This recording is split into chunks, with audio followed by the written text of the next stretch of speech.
Good evening, everyone. How are you doing? What's going on? What is on the up and up?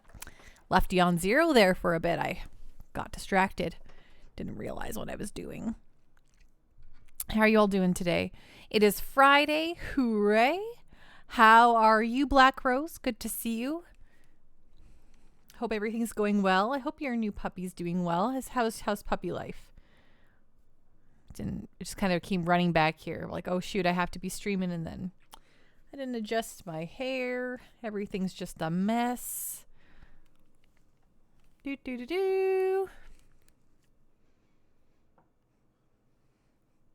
Good. Great. Oh, great. Now my hair. Whatever. It doesn't matter. None of this, you know what matters.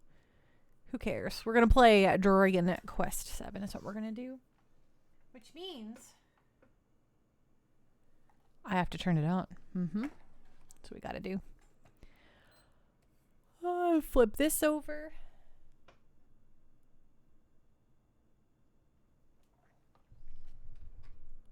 Here we go. Killing it.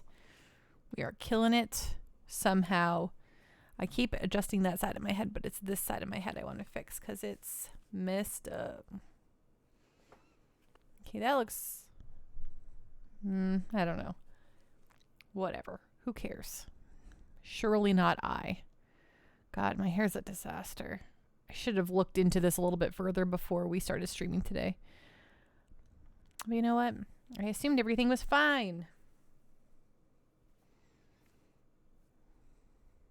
Okay, let's flip to video games.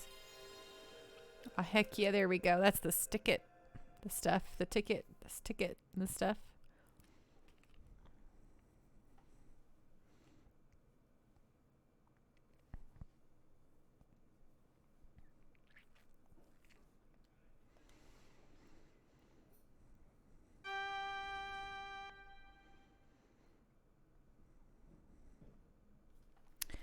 Art to Piazza and Heartbeat. Interesting. 2001, huh?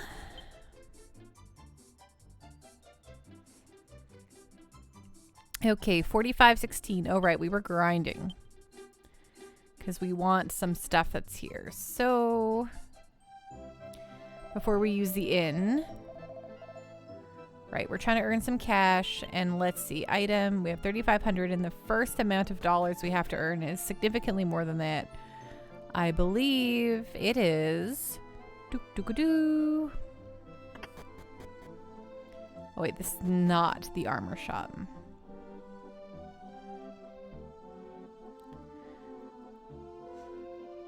This game can drink in the States now, it sure can. Hello, Switchback. Hello, Captain Giraffe. How are y'all doing? What's going on? What's on the up and up? Okay, do not talk to Mr. In Guy. In Guy's not who we're looking for. We want the armor shop. Right, it's down here. Jeez, it's only been 2 days and I already forget literally everything.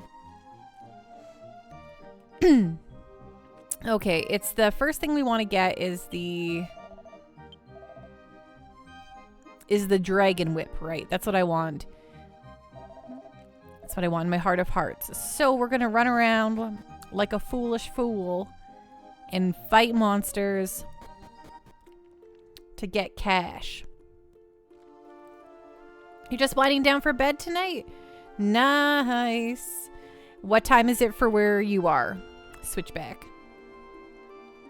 Do. Oh, these guys aren't going to give me any cash. I mean, they're going to give me some cash, but... Oh, so it's still pretty early, Switchback. Do you have to be up early in the morning, or do you just like going to bed early?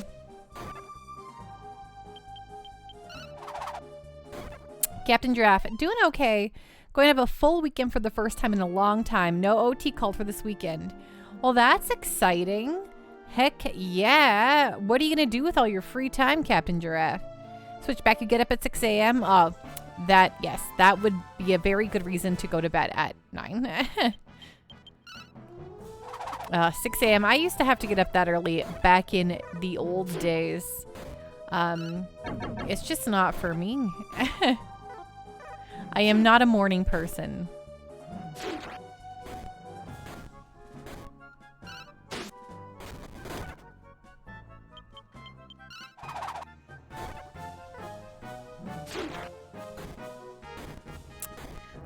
Okay, we probably should, heal someone here. You're going to get an oil change and rotate your tires tomorrow. You know, super exciting, and that's all I have planned. Yeehaw! I hope you, like, go do something else fun, like, oh, I really should have healed. Oh, good. Okay, that's lucky. That's just us being really lucky. We shouldn't have let Gabo sit that way. Ooh, Gabo became a master fighter. Switchback. I do IT for a school. Unfortunately, that is the only shift. Well, hey, you gotta do what you gotta do. As long as you're okay with what you like. As long as you're okay with what you're doing. Oh my gosh, wrong button. Let's see here. I think that Gabo is now, yes, he's now a master fighter. So we will have to, we are going to head back to home here real quick, and we will go get him a new class, so that we're not just wasting all these fancy fights on him not gaining all that he can gain, you know?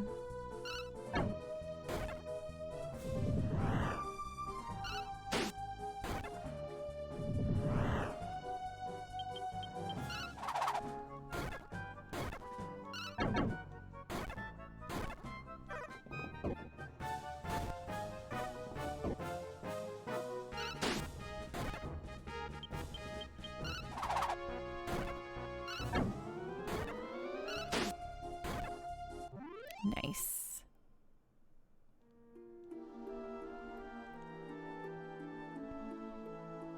Oops, walking into the mountains not required.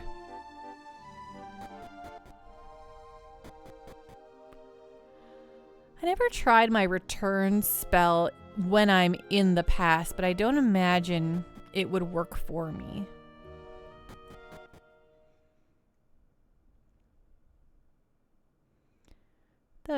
So currently in the story, we are saving an island from a musician who's going around and playing music to all the townspeople and stealing them away. So there's currently 2 villages that have been spirited away in the middle of the night after playing them beautiful songs in the village. So we're at the 3rd village now, and hopefully we can stop or find the other townspeople. But we're gonna do a quick side thing here so that we can get the correct class on Gabo, because he is maxed out. He has learned all he can learn as a fighter. No, is he a fighter? Forget what Gabo is currently. Oh my gosh, and I keep pressing the wrong button every time because I was just playing Trails from Zero and the menu button is square. And I keep pressing square, but that brings up the map in this game, and it's very slow and very annoying. Okay, cast, pan, return to Dharma.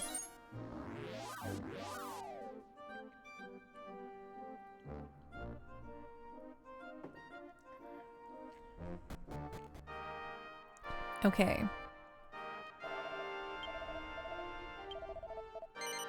Yes, I do wish to change my class. Thank you, Gabo. Okay, so he was a fighter. He's maxed it out. He's now a master fighter. So I think we'll make him a thief, right? That sounds pretty good. Seems his strength will go down considerably, but he will gain,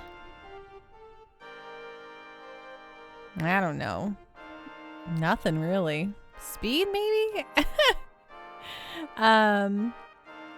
Bard is not good. Jester? Nah. Okay, yeah, we'll make him a thief.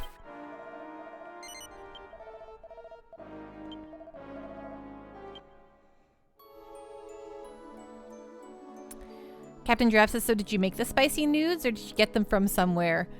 They're just the Buldak spicy noodles. I just, you know, the instant ramen kind of stuff. The spicy chicken noodles. The buldak stuff. If you've never had them and you like spicy stuff, my God, I can't even put all of the sauce in there because they are so intense. But so I put like maybe a quarter of the sauce in there. And then I also put in some vegetables with it. So they were all nice and soft. So it's kind of like a mini stir fry kind of thing. Because with the buldak, you don't keep the broth in, you drain it, so it's much more of like a kind of a stir fry noodle versus a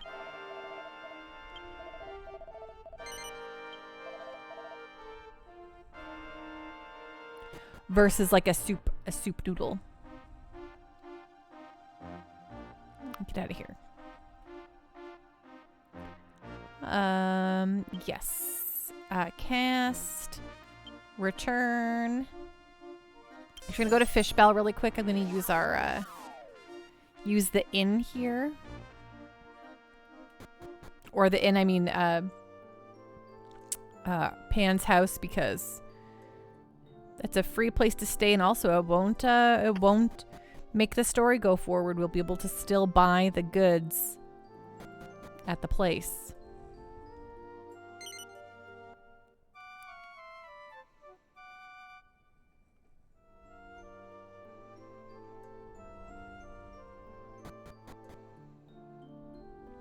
Okay, see you later, family.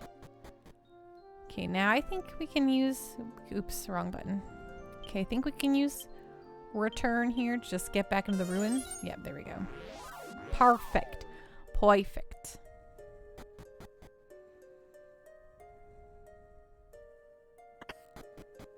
Okay, here we go. Back to the past. And we probably will not have to do this again for a little while because... well, we're all fairly new into our classes now, so it'll take a while before we are maxed out in those classes.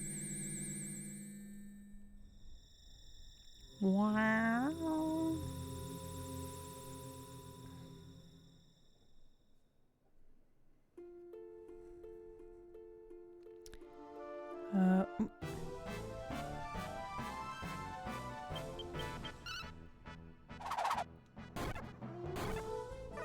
Enchilada, ahoy Pando, what is going on? What is on the up and up?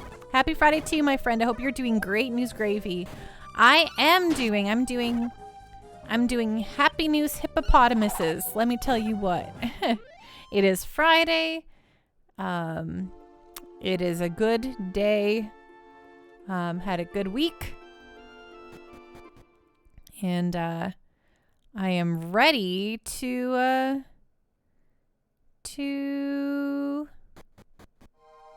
play more Dragon Warrior VII. What? I'm still trying to figure out. So I gotta... next week will be a full schedule. Well, no. I was going to say next week's going to be a full schedule, but I was thinking of maybe because it's a long weekend here, next weekend, that I might just take the whole thing off as a little break for myself, but we'll see.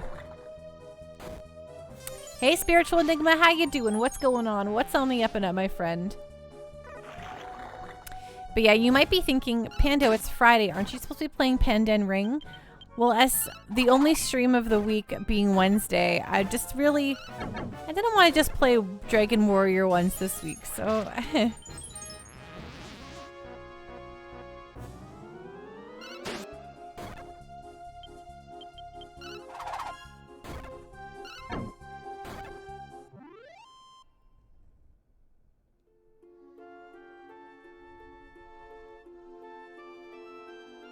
Well, Maribel's now an acolyte. That's nice. It'd be nice if she learned heal more. Flippin' flip. Come on. Shouldn't a cleric be learning, like, the best heals immediately?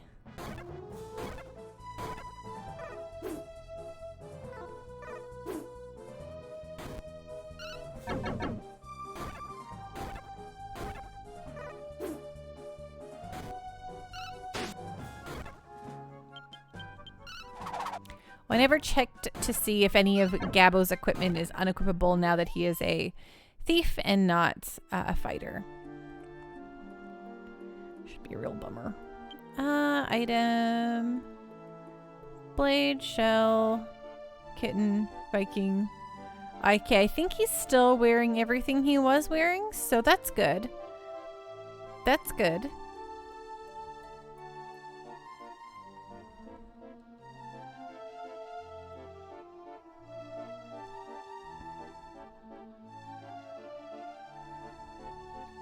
Yeah, enchilada. I don't necessarily feel like I need a break. I just like not working sometimes. I guess the stream doesn't necessarily feel like work, but you know what I mean? Man, like, okay, I was just like thinking the sheer amount of incredible, like the sheer amount of games that would be day one purchases for me any other year that are coming out right now that I just can't buy because A, I wouldn't be able to get to them anyway because I'm playing 8,000 other things. And B, who could afford to buy like 80 games in one flippin' month? Maybe if I was rich. But anyway, there are so many games coming out right now and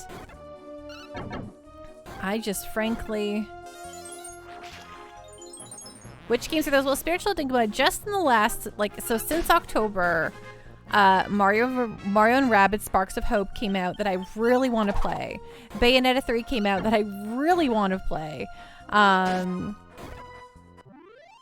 God of War Ragnarok comes out this week, which I really want to play. Although I know the jury is out kind of on Harvestella here and there, I still really want to check it out. Then Pokemon Scarlet and Violet is about to come out this month too, and I really want to play that. I'm just like, oh my god. But oh my gosh, I am so excited about Ragnarok, but I'm in deep with Trails of Zero right now. Trails from Zero right now. There's no way I'm gonna be finished it in any amount of time to play. I think like Crisis Core is gonna be out in December.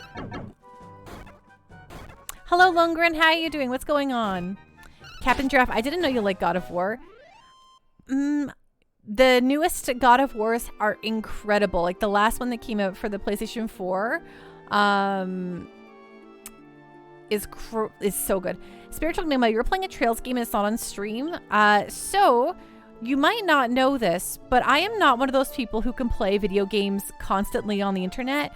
And I'm one of those people who have to play video games all of the time. Like if I'm not streaming and I'm like chilling, I'm usually playing games. So if I left everything for stream, my life would be a miserable husk. I can't do that. Captain Jeff, I know it was good. I just didn't picture you playing it. Man, I play kind of everything. Y'all don't see it because I'm only streaming JRPGs here for you. But I kind of play everything as long as it's not a competitive shooter that I have to spend hours getting good on. You're on the second Trails game? Nice. So we're playing through. So like the Trails series is one of my very most favorite series ever. It's so flippin' phenomenal. So for me, if it's something that's really special and important to me, my first playthrough is always going to be just solo Pando. I need my own time to absorb everything, to stare at it, to eat chips and have it go all over my shirt and not be upset about it. But when it comes to but then when I replay those ones, so there are some games that I'm like whatever about playing on stream for the first time. Like we did a Live Alive playthrough earlier this year because I was like, you know what, I really want to play this now, and I also don't mind if I play it for the first time on stream. But something like Trails, I need my full attention attached to that. But anyway, like Enchilada said, we are starting Trails in the Sky FC after we beat Dragon Warrior VII, so it'll be my second playthrough.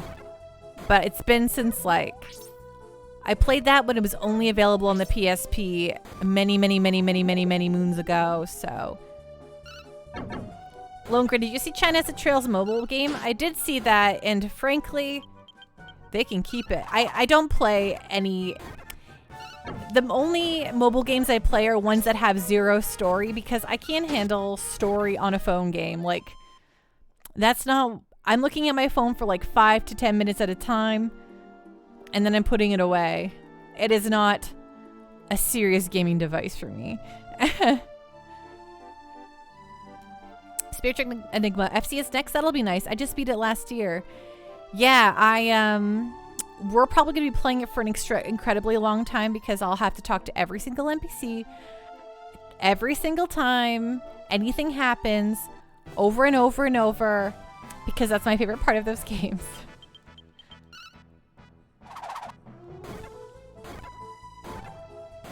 But yeah, God of War Ragnarok is getting incredible reviews and I cannot wait to play it. But it's on my Christmas list, so I probably will just wait till hopefully I get it. Hopefully I get it for Christmas. Who's your favorite character in FC? It's Estelle. I've always loved Estelle. Estelle is my favorite protagonist of all 3 of the games thus far. I've spent like... Although, you know, Lloyd is very quickly becoming a very good character. It's okay, so I will not spoil the future games for you. Do not worry. This is not a spoiler comment at all. But in the cross-spell games, the game becomes a lot more of a harem as you can choose your own girlfriend. And every girl in those games is in love with your main character, Reen. And let me tell you what, I love those games. I love those games to death. And I cannot wait to play Reverie, the 5th and final game in that series. Or in that selection of games. But,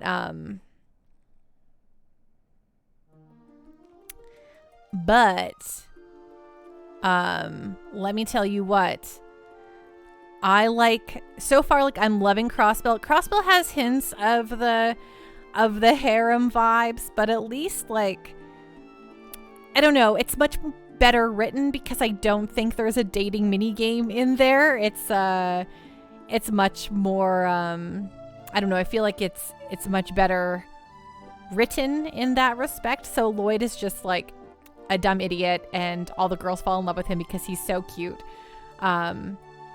Which is fun. Whereas Reen, he just exists and all the women decide he's their number one. And I'm like, what? Why?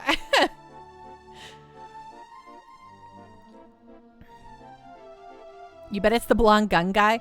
No, I just told you it's Estelle. Estelle's the best. And I think one of my favorite things about... Like, don't get me wrong. I love Persona because I love choosing my girlfriend in every Persona game. But I don't think that Falcom does it quite as good as the Persona games. Enchilada. Because Reen loves his speeches, same as Lloyd, so ladies love him. Hello, roll them eyes again. You don't like the cute guy. No, I love Estelle. I love Estelle. I love her story. I like Joshua. I like Renee. I just like that cast of characters a lot. And also it's just, they're very special to me. But Flip, I just love that series. Okay, sorry, I'm healing someone here.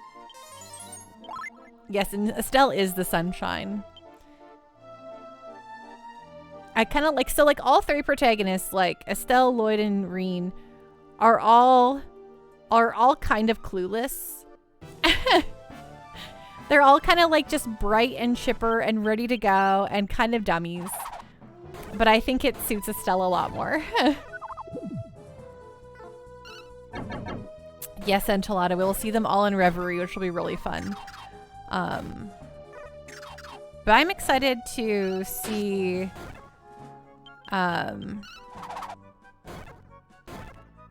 what happens after Cold Steel.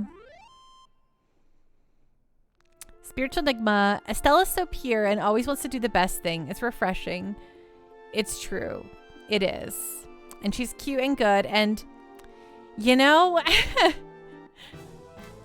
the games, like, they had obviously some characters that were, you know, I cannot think of her name right now. Shazara.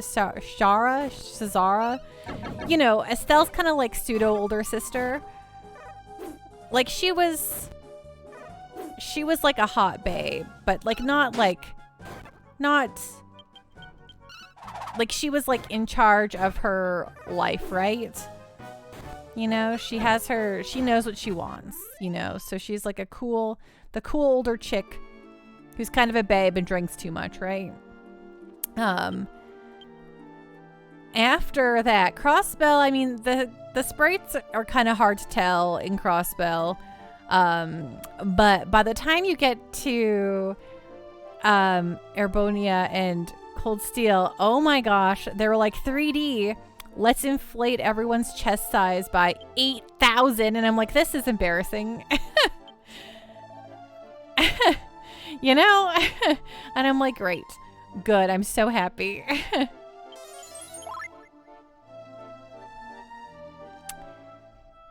Enchilada. As I recall, 51 playable characters into Reverie, which is mind-blowing. Spiritual, but does that boot physics though? Oh, you bet those things woggle and joggle in ways that they shouldn't. Yeah, like poor Ellie from Zero Azure. I know, Ellie, like, I had not played Crossbell before, right? So I had known Ellie from only the Cold Steel games, and I was like, wow, she's really her assets are very large. And then playing through Crossbell now from Zero, I'm like, but they're not that accentuated here. What happened? Oh my goodness. And then yeah, the Rixia and Ilya, oh my goodness. It's just, I'm like, oh, I feel very embarrassed playing these games sometimes. Spiritual Enigma. Crossbell's the one with the police detective, right? Yes, and it just actually, it just came out in North America for the first time ever in September. So it's the missing chapter that we finally got, which is really, really good. Yeah, Rixia, right? I mean, like, even in Zero, their outfits are risque, but it's fun. They're dancers, whatever. Who cares? At least their proportions are normal. But things have taken a turn, and I'm like, okay, great. Just great. What am I doing? I'm talking about Bazongazoids and getting distracted here. Okay, here we go. 4,700. I forget what I think we're needing 8,000, so whatever. Oh, the dancing was lovely and artwork. Yes, agreed. I am extremely thankful, though, for the fast forward option, because even from the first games, Falcom loves their slow pans. And then watching everyone walk off screen, and it's so slow all the time. And I'm always like, oh my dear. So thankfully with the fast forward, I can make it normal person speed and make all those slow pans and swoops and people walking in and out of scenes bearable.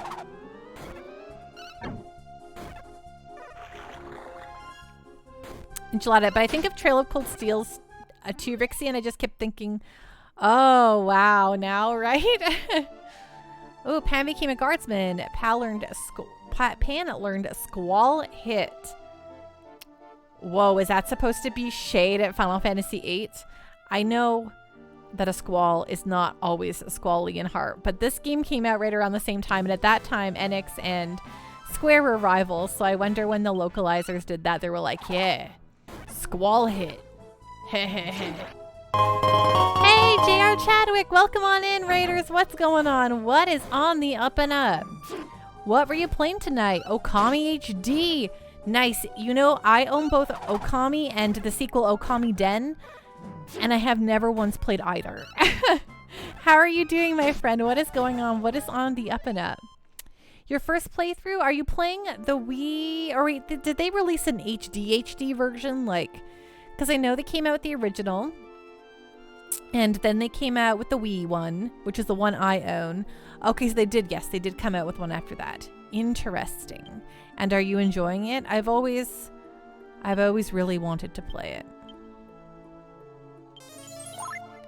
But I'm a big dumb dummy who can't play anything. You knew absolutely nothing about this game until you started playing? Really? I know that despite the fact that I've never played it, I know I love Amaterasu more than anything. It's not your favorite, to be honest. Hey, that's okay. Not everything is for everyone. I'll go sit. Yeah, Junior seems to be bored out of his mind. You're kind of sorry you suggested it. Hey, you know what? It happens. Do not fret. Not every game is for everyone, but I'll tell you what, I think that it's very good. JR, not Junior. Right. Yes, I always say, sorry, seeing JR Chadwick, I always say JR Chadwick, but then just seeing it there as just JR, I was like, you get to play as Amaterasu, the cool dog. I mean, I'll play every game as a cool dog. You're still planning on beating it? Nice. Well, welcome on in, Raiders. Please, folks, if you haven't followed JR Chadwick, please do. Super cool. You will have a nice time over there. For those of you who don't know me, I am Pando. I play JRPGs on the internet here. We're currently going through Dragon Warrior / Quest VII. I've owned this game since it came out originally, and I've tried to beat it multiple times back in the day, and then I just drop off for some reason or another. But this time, we're gonna do it. So if that sounds fun, if you like watching someone do weird voices, oh, don't do that. Yes, okay. I consider myself somewhat of a JRPG professor. So if you like that kind of stuff. I just like video games in general. I work in the video game industry itself, so lots of insights and thoughts here. So if you like any of that, feel free to give a follow-a-roo. Otherwise, thanks for coming in on that raid. I appreciate it.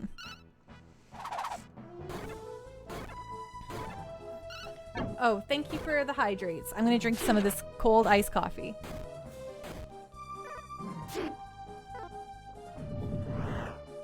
Yeah, that was two drinks. Ding, ding.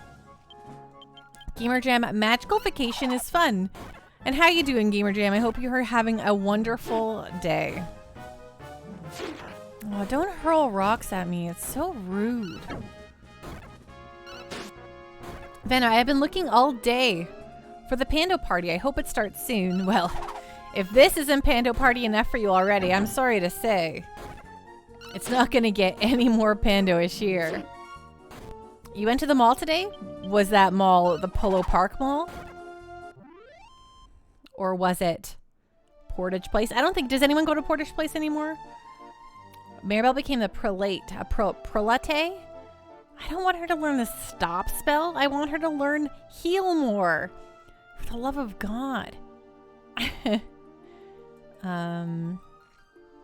Anyway, sorry. Maribel heal. Did you have a good dinner? I did have a good dinner. Thank you so much for asking. You had taco at taco time? Enchilada, are you still in chapter 3 in Trails from Zero? Yep, I am. I'm on the last day though. I'm on day 4 of chapter 3. And I found out, okay, so I absolutely, after every event, I talk to every character over and over and over. But I will always,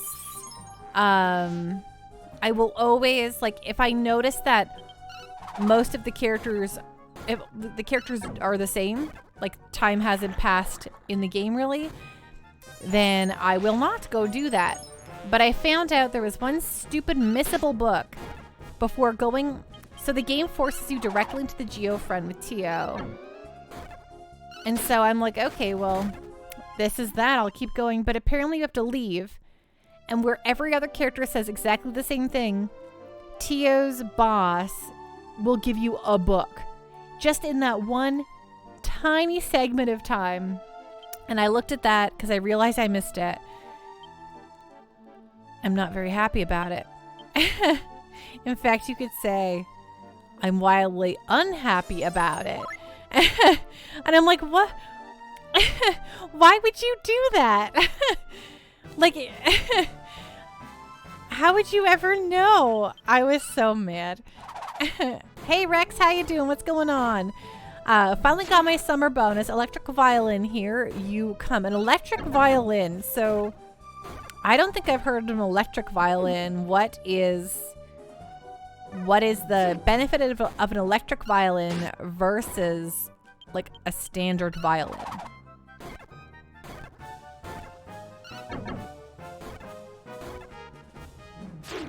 Subject Mandler, why torture your face with spicy food? Because it is so delicious, Subject Mandler. Hey, and Lore Master Noja, thank you so much for the follow. Welcome on into the Pando Party.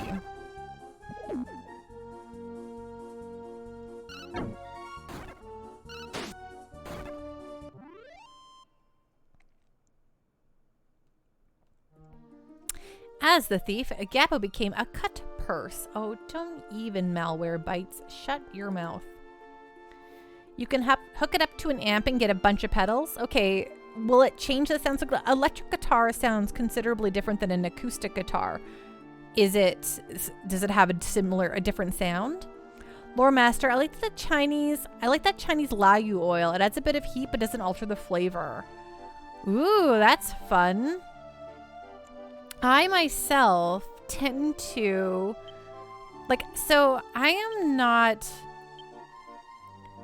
I like spice, but I am not someone who will like actively add it if the dish is in a spicy dish. But that being said, what am I saying? So the spicy food I ate today was just, I had a pack of noodles of the Buldak spicy ramen. And the first time I ever had one of those, I put the whole sauce pack in there and learned very quickly what my spice tolerances were, and it was absolutely beyond that. So not prepared for that. So, but the noodles are so good.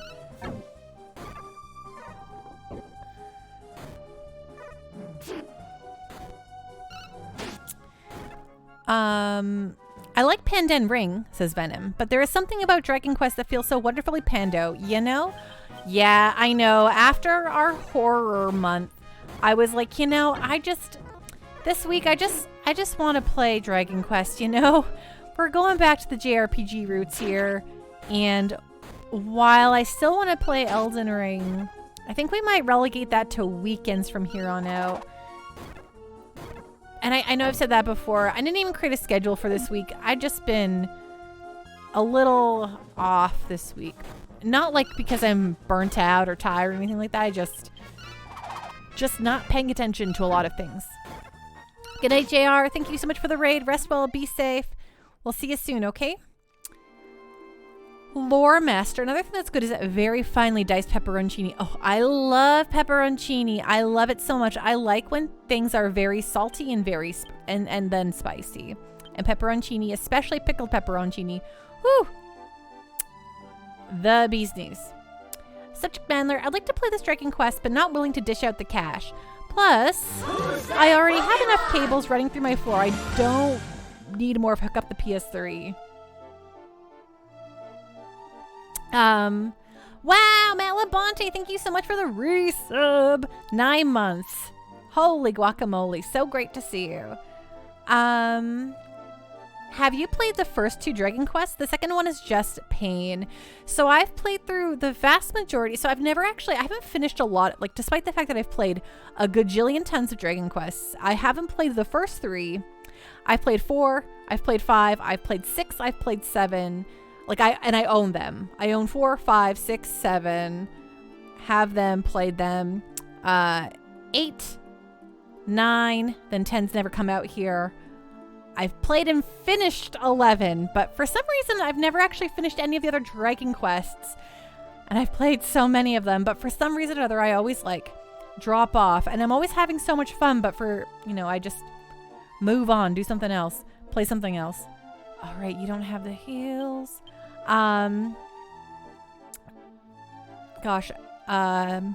Lone Grim, with Trails games, the first playthrough for story, second playthrough, everything you missed. Yes, that is... I have to kind of just let go of my my requirement to have all the collectibles right now, which is fine. Actually, I'm okay without missing all my collectibles right now in Trails. What I don't like is missing a mission, because I feel like I miss out a little chunk of story. And I don't like getting not a perfect score on the missions. So I will save before I turn in something so that I can make sure I get all the hot detective points. Algo says, first Dragon Quest is kind of a pain too. It's true, but I think those old RPGs always kind of have that, like, you know, much more of the big grind mentality. And I say that as someone who's currently playing through 7, and I've been grinding for at least an hour now, just trying to earn my money for, yes, if anyone's just tuning in now, I am running in circles because I need money. I do not want to proceed through the story until I have 2 items here in the town. So 9 whole monthoids, Matt Labonte. I've beaten all the Dragon Quests except the 11. Wow, we are reversied.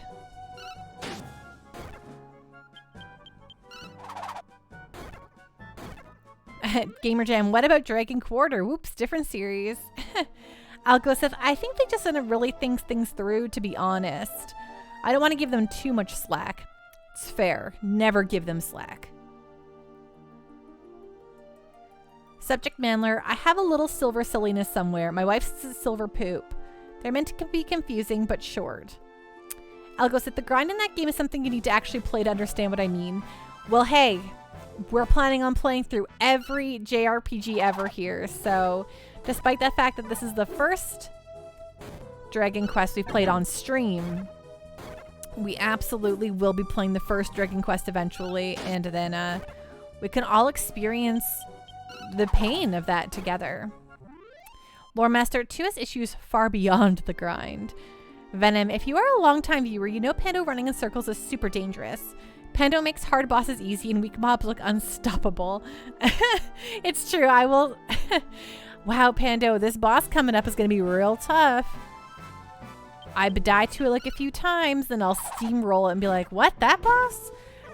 And then we'll just be walking through a dungeon and a regular old enemy will just wipe my whole team. And I'll be like, huh, what just happened there? To be fair, I think it's because I don't pay attention usually when we're doing regular mobs, and then I'm like hyper focused during a boss, so. Gamer Jam, you always over level.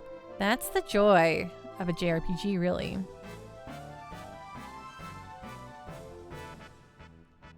Enchilada, everyone. This boss is hard. Pando, 2 hits and down. Was this supposed to be hard? Everyone, Pando's overpowered. Wow, wow.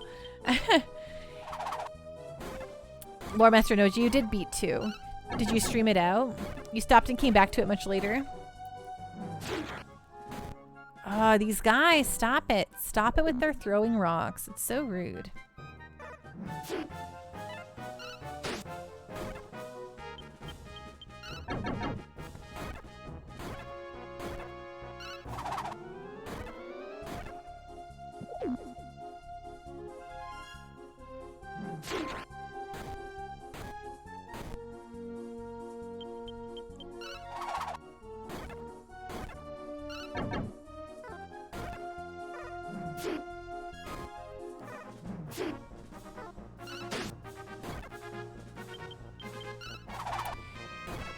And they're all very similar anyways. It's true. I would definitely space out my Dragon Quests because they can feel very samey. And the music is always going to be very similar, right?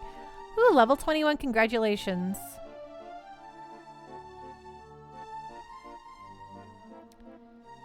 Okay, where are we at? I don't think we're there. Ooh, we're getting closer. I would like to use the inn, but doing so will cause the story to proceed. And I am not prepared for that. But it's okay. Maribel has a giant pool of mana, and so we can just use her stupid heal spell over and over and over. But there's something comfort foody about Dragon Quest. Like, I like kind of knowing what to expect when I jump into one. It's the very similar feeling like playing through all of the trails from Cold Steel games. And my partner would see me play one, and then like a few months later another one, and then he's like, is that still the same game? I'm like, yeah, I get it. They look very similar, okay? It's not the same game. But the Trails games have the exact same sort of pattern, the exact same sort of like story beats. I mean, the stories are all different, but they're all interconnected. And then, but you do the same things. You have a recipe book. You want to cook all the recipes. Then you want to give your nice recipes to something or someone. You want to scan all the enemies and then give those to somebody else so that you can get more stuff from that. There are missions for you to accept, and then they will expire if you go to the store. You know, it's just like Dragon Quest does have great atmosphere. I do agree. I'll go Sith.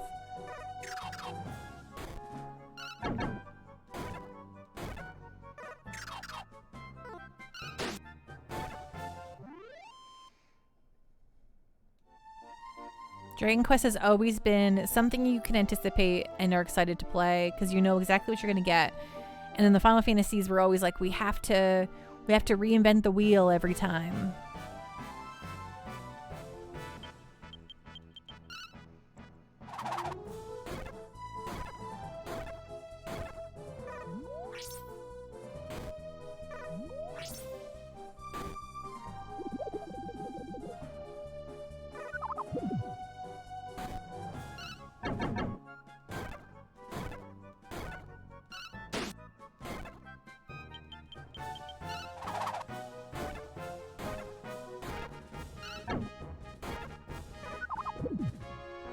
These spray animations are so good. I think about it every single time we play this.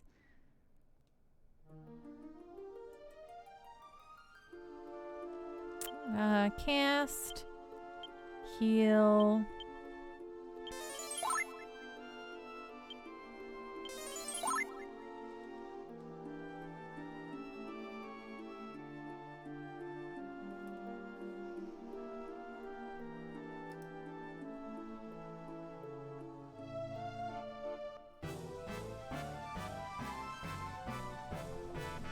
Yo, yo, yo, what up, bolt rats? Time to get got.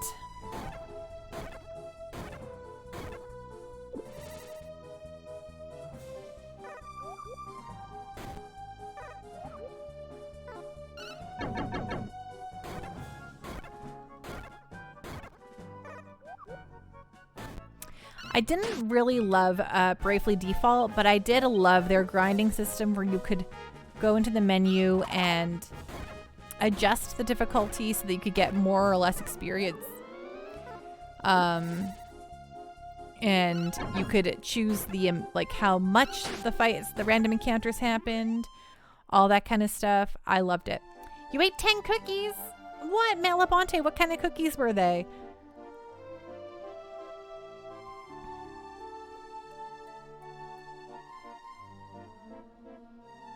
Choco chip. You know what? Okay, I've had a craving for cookies for like literally weeks, okay? And today I went into a bakery and I was like, I'm gonna buy a gosh dang cookie when I'm in here. But you know what I did? I got myself a croissant with chocolate in the middle instead. That's what I did. And then I was like, well, I got this one sweet treat, so I guess I don't need a cookie now. But now I'm like, why didn't I get a dang cookie? What am I doing with my life? But let me tell you what, that chocolate croissant was literally incredible. Impulse buying at its peak, right? Well, I went there and I'm like, okay, so I'm like, I wanted some nice bread because I ran out of bread and I didn't have any for toast. So it was like, okay, I want bread that is really good. And I also am going to get a cookie. But then I looked at those croissants. I'm like, NVM, it's croissant time. Croissant with chocolate is amazing.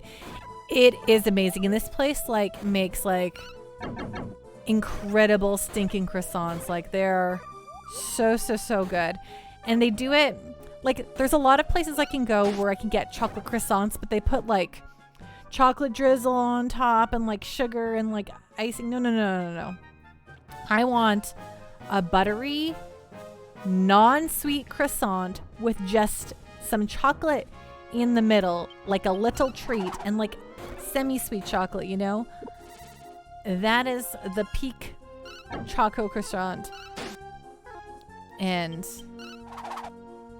that is how I feel about that situation.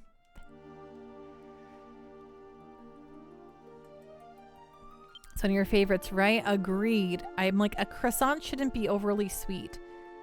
Captain Giraffe, I think it's been like 23 or so years since you actually had a croissant. I find grocery store croissants not very good. Like, I'm not going to say no to a croissant, but I don't think that like the ones that are like mass produced in grocery stores are very good. I think they kind of have like a weird like cheesy taste, which is kind of strange when they are not a cheesy croissant.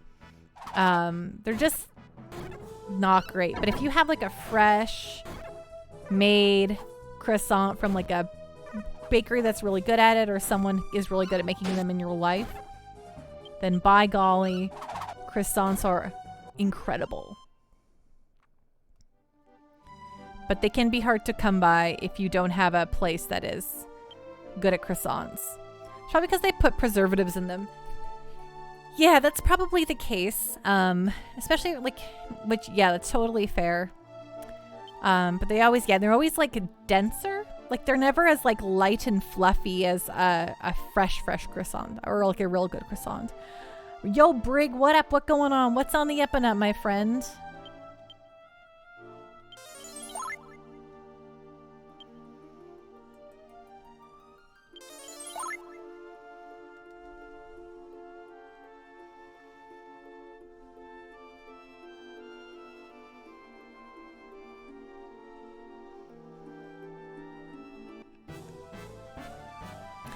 Doing next 25. Nice. Are you gonna get your shoulders from the sewn up guy? That's who drops the pre-shoulders, I think. I think he'll drop all the shoulders, right? Anyway, the reason why I remember the shoulders so much is because the tier 3 shoulders from Nax 25, or I guess they were like tier... What tier were we at in Wrath of the Lich King? Because they redid the next, like the tier 3, you got all the reskins of tier 3 in Wrath of the Lich King.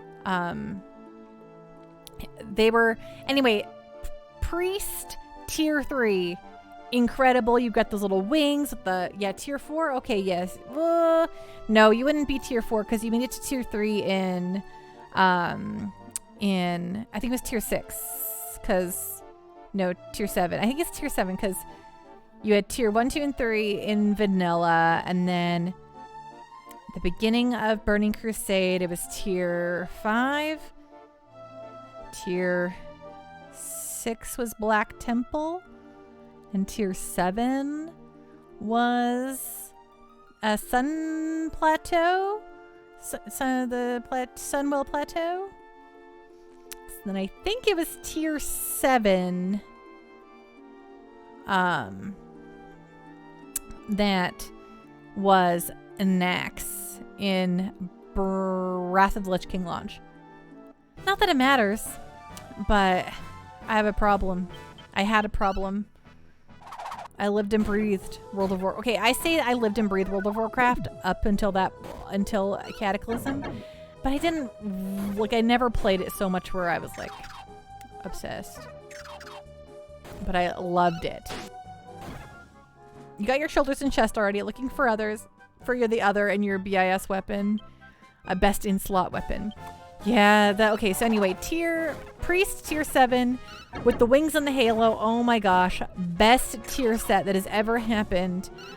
I think I kind of like the tier 6 from Black Temple. I think it's pretty okay. Ooh. Pan has become matured. Oh, Pan learned Bird Slash. Heatender, I tried World of Warcraft, but only like pet battles. So yeah, you started relatively late, it sounds. I started World of Warcraft when that sucker came out and had never played anything like it before. I was like, this is amazing. And I had friends at the time. So that made it really fun to play with friends and dork around and have a dong-golly good time. Matt Labonte, what's the bonus stream tomorrow, Pando? So there probably is not a bonus stream tomorrow. If there is a bonus stream this weekend, it'll be Sunday. And it would be Elden Ring if it does happen. But I'm not 3,000% sure I'm going to do it. Break. We have a lot of players from Chile on this server, and I'm in an all Spanish speaking group.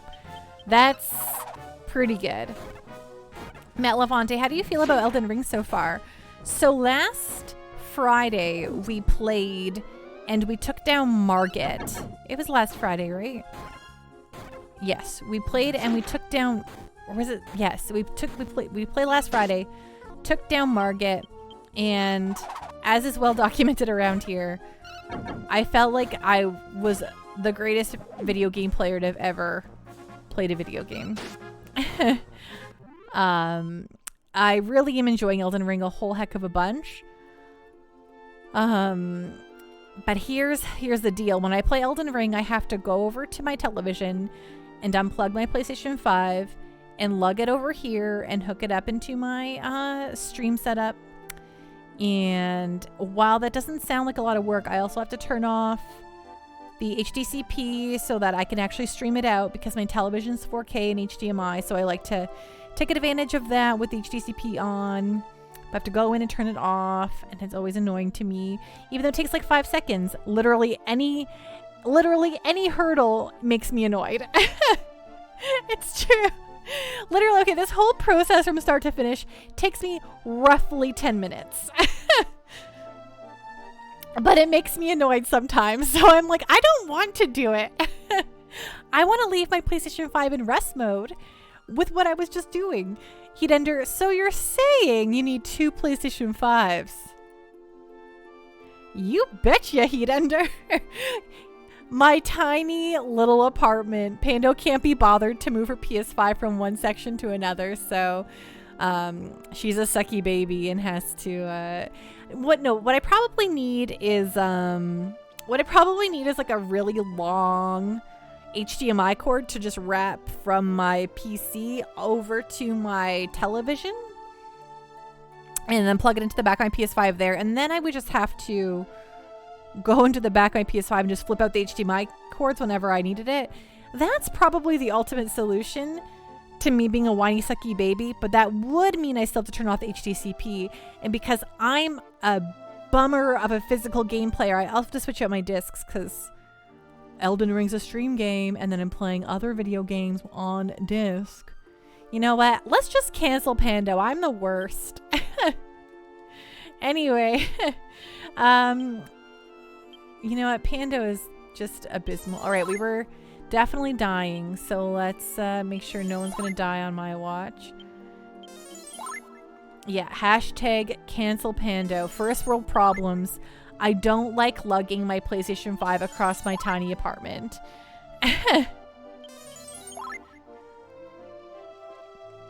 Cancel Pando for Vampando. Oh, did y'all become big fans of Vampando? She's kind of ruder than me. But I don't know, maybe she's rubbed off on me these days. Venom Pando needs a PlayStation 6 which doesn't have these problems. I'm terrified that the next era of consoles will not have a physical component, which, I mean, also maybe it would be a relief. I wouldn't have to be this person who buys discs all the time, but Vampando sounds like she takes too much energy to talk. What? I can just slip into Vampando whenever I want to. It takes me little to nothing to do. But what is the trouble is that I will speak in that accent for a really long time. And then I will stop streaming and I'll be like, well, now, what am I going to do with myself? I'm like, wait, you don't have to do this anymore. Stop talking like an idiot. And then I'm like, no, my bad fake Transylvanian accent is seeping through my real life. You collect the strategy guides too. I have a bunch of strategy guides from my youth, but I do not buy strategy guides anymore. That's insane. I used to have like shelves and shelves and shelves of books when I lived at home with my parents and I had a bedroom in a house that I lived in. But guess what? When you move it on your own and you move multiple times because you're a renter, hauling boxes and boxes and boxes of books, especially when your parents sell their house so you don't have a place to store this anymore, is literally the worst thing. So I said, listen, it's books or video games, and that's just not a contest in my brain. So I took every book.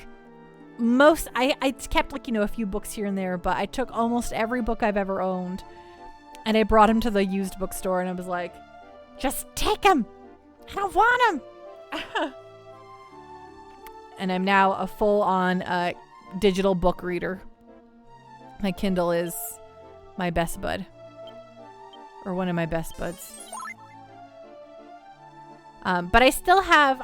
never did get rid of my OG strategy guides. I still have Parasite Eve, Final Fantasy XII. Like, I have a weird selection of strategy guides. I think it's because I borrowed a lot from my friends, too. So I never actually had like a Final Fantasy VII or 8 strategy guides because I didn't need them because I borrowed them from my friend Michelle.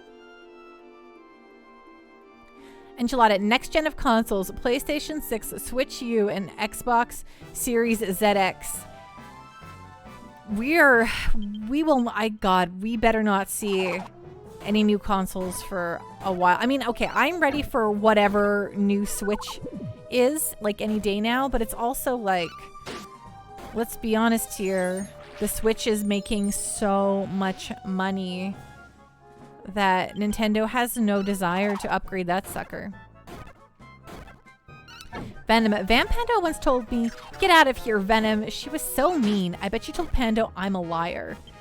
Well, you don't want to know what sort of juicy gossip Vampando comes to me after stream with.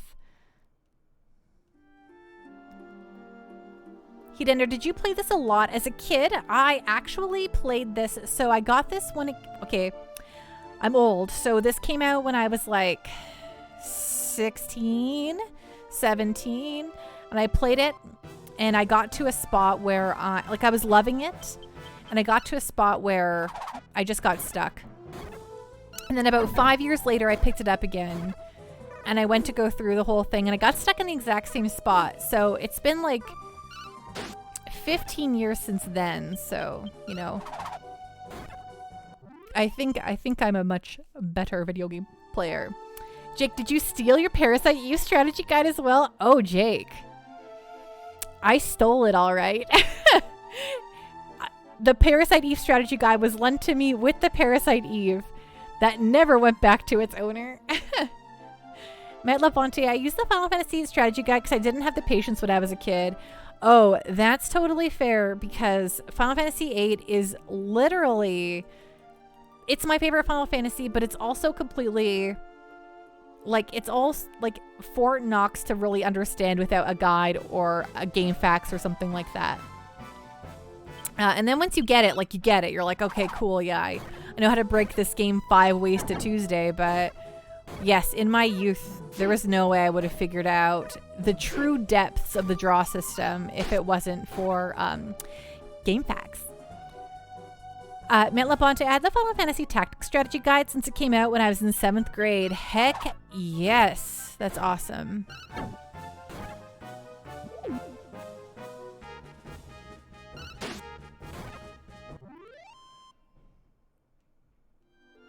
Oh, 200 gold, nice. What? Okay. Okay, item. I think we're so close to being able to afford my stupid dragon whip. This is so dumb. I'm just so desperate to have that Dragon Whip. Someone is clonking up a storm out in my hallway.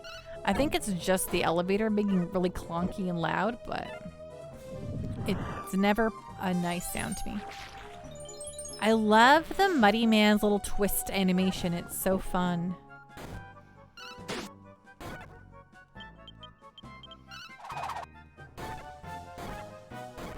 Hey Jake, how you doing? What's going on? What is on the up and up? How is your Friday going? I didn't give you a proper greeting. I just answered your question about my thievery as a youth. Was this before YouTube? Yeah, it was before YouTube. Heatender, I went to high school before Facebook ever existed. There wasn't even MySpace when I was in high school. I'm old. The internet was not yet in its full badness that it is today. My grandma had a rotary phone. Watching the next town, there will be a better whip. Of course there will be. But for now, we need this one. Venom, when I joined Facebook, you had to have a college email to even register. Same with me. And you know what's so funny? I saw a thing that was like, millennials love to tell you that you had to have a college ID when they signed up for Facebook. And I'm like, oh my gosh. I am the worst. And we are so like, we're the worst.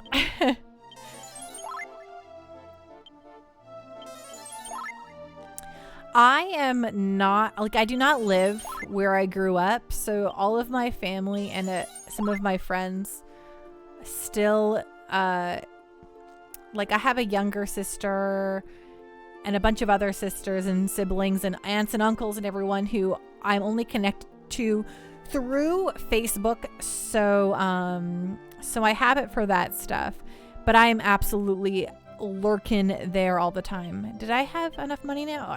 One more fight. Didn't breaking the game make Final Fantasy VIII boss harder? That's what people say, but if you have triples and auras and you can just Lionheart your way through that game, which that's the secret to the final boss. You just use a triple aura on everyone, so everyone's in their limit break without being minimal health. And as long as Squall's alive and he can Lionheart to the ends of time, you are, well, Ultimisia won't know what hit her. Yeah, just spam limit breaks. That's the secret to the conclusion of Final Fantasy. Never knew about triples? Oh, triples. Yes. Triples mean any magic you cast will be cast on all of your characters. So if you've got some full heals, some triples, and some auras, you're laughing. Whatever happened to everyone's first friend, Tom? You know, I was one of those people who, when MySpace was like dying, I was like, heck yeah, let's go to Facebook where it's clean. I don't have to listen to everyone's bad music taste when I go to their page anymore. Yeah, then Facebook ruined society, so here we are.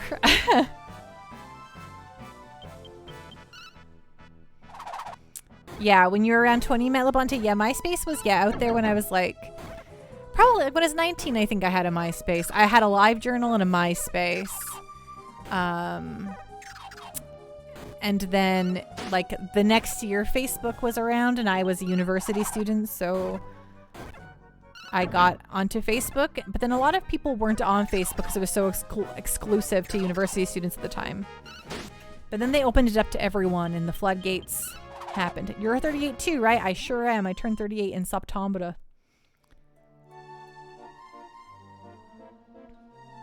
Okay, think that is 8,000 gold, right? Heck yes. Okay, let's go buy our Dragon Whip. Yes, indeedy do. Oh, right, it's right here. You're in March, so that makes sense. Yeah. I guess I'm a later year baby. this thing right here. Oh, it was only 7,500.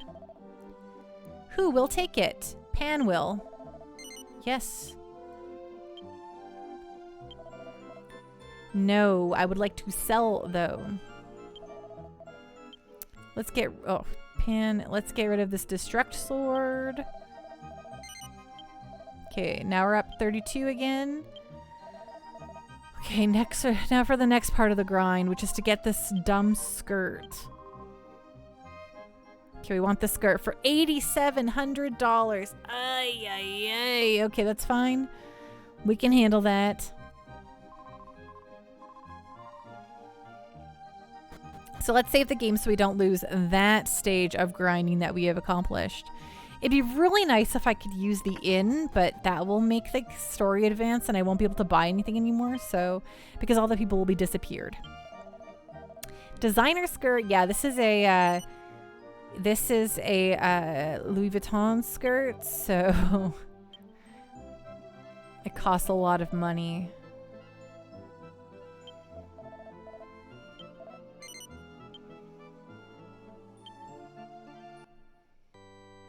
Your next subathon, the top sub milestone should be to release your old live journal.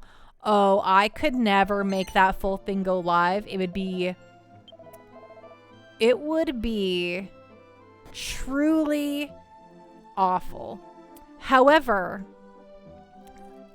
as someone who still has access to her original live journal, etc., etc., I would allow myself to read captions from it. I mean, not captions, read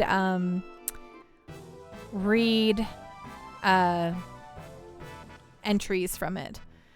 Longren, the only reason I have a Facebook is so my mom could send her and a friend energy or lies for Facebook games. I've never been on it. That's so funny.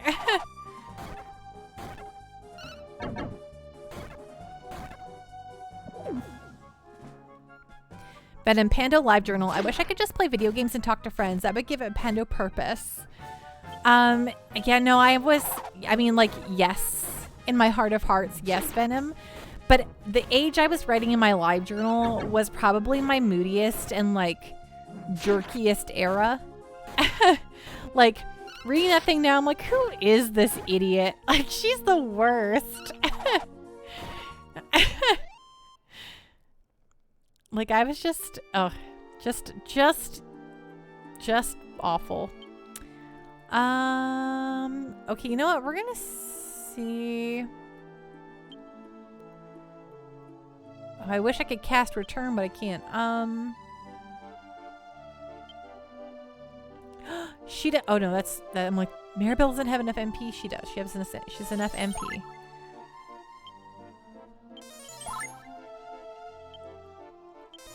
But soon we might have to walk home and then come back to use an inn so that Emo Pando, I wouldn't. Okay, so I never self-identified as emo. I did not like emo music at all. I felt like I was too old for the emo era.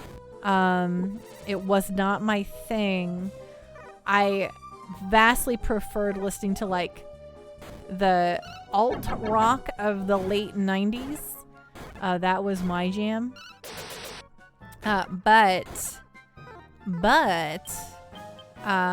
for me, I was a preppy kid, but I was just like, I don't know. I was just kind of rude. I was like, you know, I was kind of convinced that I was really just a real special creature, and how dare not everyone think that I was as cool as I truly was. So I was just, you let your Van Pando fly? Oh gosh. I wish I was as cool as that. Were you a swimmer in school, Jock Pando? No, I was not a swimmer. If you want to know what Pando was in high school, I looked like I wore what was cool. I did not talk to anybody. I was a mouse, everything terrified me. I was so painfully shy.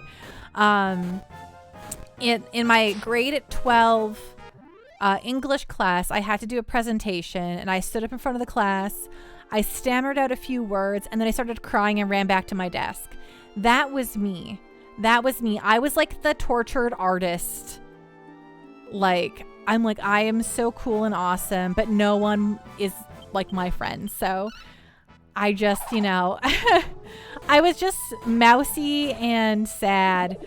And like extremely self-conscious, like to the max. So definitely, yeah, despite the fact that I only swam in, so I swam a lot, but I didn't swim in pools like I do now. Like I wasn't doing like laps or anything. Where I grew up, there was a lot of freshwater lakes that are like really wonderful for swimming in. So like in the summer, I was frequently out in the lake swimming, but not in the capacity in which I do now, which is I actually do, you know, laps back and forth, you know, that kind of thing. Matt Labonte, I was a new metal guy with the Jinkos and colored hair and piercings and stupidity and self-importance. And Limp Bizkit and Korn. Break Pando had a stream where she showed old pics. It's true. Right, I forgot I did that. Pando lived in the movie Dirty Dancing. What? Okay, first of all, I hated that movie when I was young, because I hated anything that was like considered gooey or like for gals, anything like that I hated. But let me tell you what, Dirty Dancing, I love that movie. That movie is so stinking good. It is like, I love it so much. It's one of my very most favorites. Pando was a mean girl. Pando also wasn't a mean girl because she was not cool enough to be a mean girl. But gosh, did I wish I could have been a mean girl. X550 X550 showed me the way on Dirty Dancing. Is good. Hide. Team Pando was punk goth Pando. She listened to angry music and wore black sweaters. It was quite the time. That's so fetch. Matt Labonte, did you have 3 other friends named Amanda? Was it like Heather's, but you were Amanda's? No. Nope. My friends, so I had a small group of girlfriends who were they never partied. They never did anything bad. We were all very good girls. And they were all A+ students. They all got all the scholarships and grants and that sort of stuff for in high school. But me, I was extremely, like, they were my friends and we were good girls and nice, but we didn't hang out a lot on the weekends.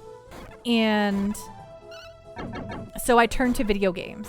That's how I became a giant nerd. Sweaters? Panda, stop trying to make fetch a thing. Fetch is not a thing. My wardrobe was like Roots, which is Canadian. Abercrombie. Oh, thank God Maribel learned Heal More. Oh, matured. There you go. Matt Labonte, they call sweaters bunny hugs, Venom. Whoa, only insane people in Saskatchewan call them bunny hugs, and those are hoodies they're calling bunny hugs. Yeah, that's right, Jake. I said insane people in Saskatchewan. Who in the heck calls them bunny hugs? It makes no sense. There's nothing bunnyish about them. Oceanic Pick-On, hello. Thank you for the hydrate. I need it. I'm losing my mind over here. Y'all are making me dive deep into the Pando archives.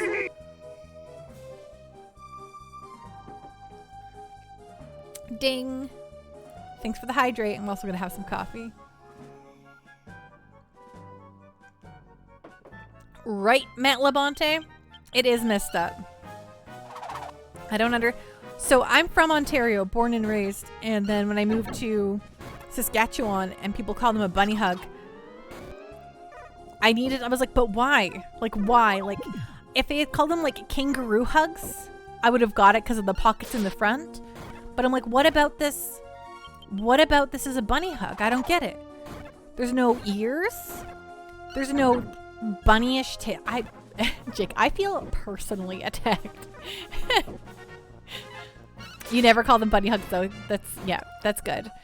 It's such a weird regional thing. I was just blown away. I'm like, please, what are you all doing?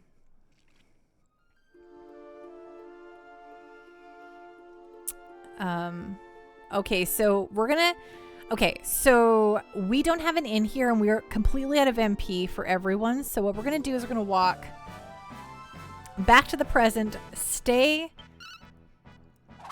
at our hometown for free.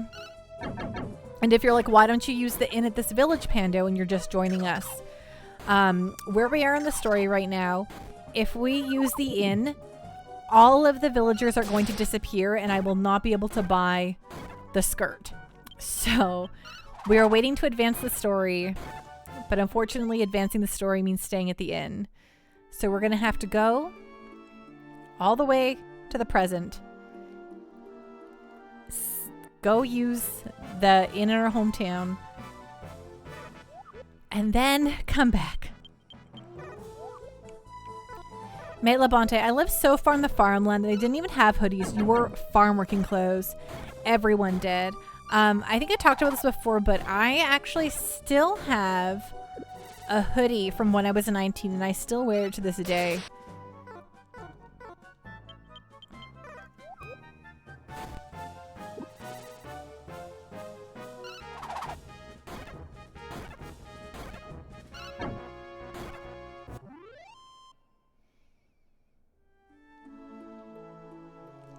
Ooh, as a thief at Gabble became a brigand.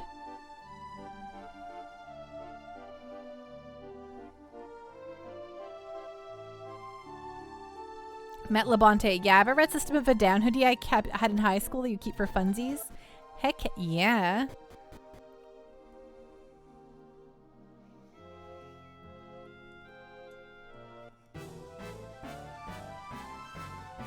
Oh, who are these guys? I've never seen them before. Dumbira. We've never fought anything in this tunnel before. Oh my god, look at his big fat belly. Whoa.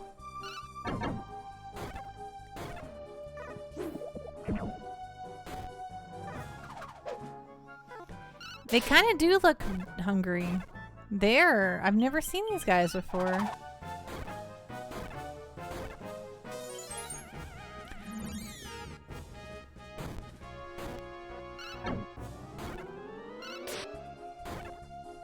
Nothing's ever fought us in that in that before. Venom, it was minus 11 Celsius this morning. I predict a cold winter. That's the same temperature it was here, Venom. I hope that you're ready for the cold weather.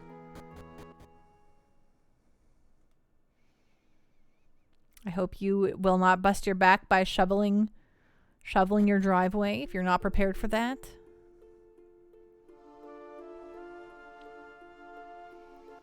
The endless wind is the problem. Oh yeah, because you're right, North Dakota. You're in the prairies now, my friend. Captain Giraffe. Captain Giraffe, who works outside in the prairies, has to lie to himself by saying, it'll be super warm this winter. So that you're not scared for everything that's coming to you. Actually, I think the almanacs. Just kidding. I'm saying this as if I have any idea. I don't. I was going to say, I think the almanac said that the weather's going to be okay. But I don't know if that's true. Also, almanacs are like, they're basically the horoscope for farmers, right? Thank goodness you're south of the wall. At least no White Walkers. Yeah, I liked it when we used to joke about having ice spiders up here in Canada. So I have so little MP I can't cast Return to go home, so we have to walk all the way through here. It's always windy in the prairies. Yes, it is. It never stops. It doesn't.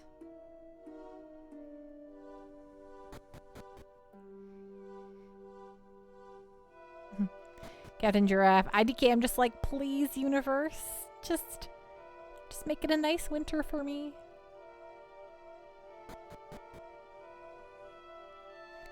Venom. Canadians who are famously nice have no sympathy for Americans who whine about cold weather. We also don't have sympathy for Vancouverites when they have snow and things are cold for them. They're like upset about it. We're always like, learn to drive in the winter, suckers. Like, whatever. Okay, finally. Okay, now we're gonna have all of our MP back, which will be nice. And then we can go back to the grind time. But at least we can fast forward our way back there.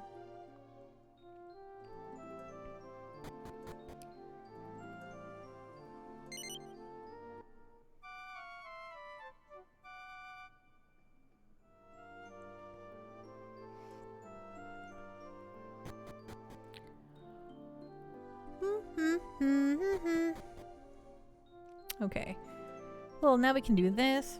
Oh, it's unpleasant.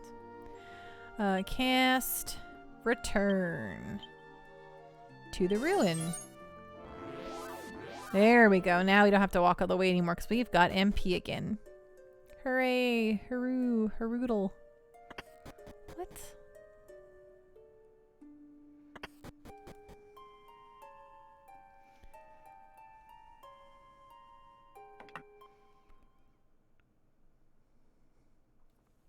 This island set kind of looks like a chocobo, if you can see it.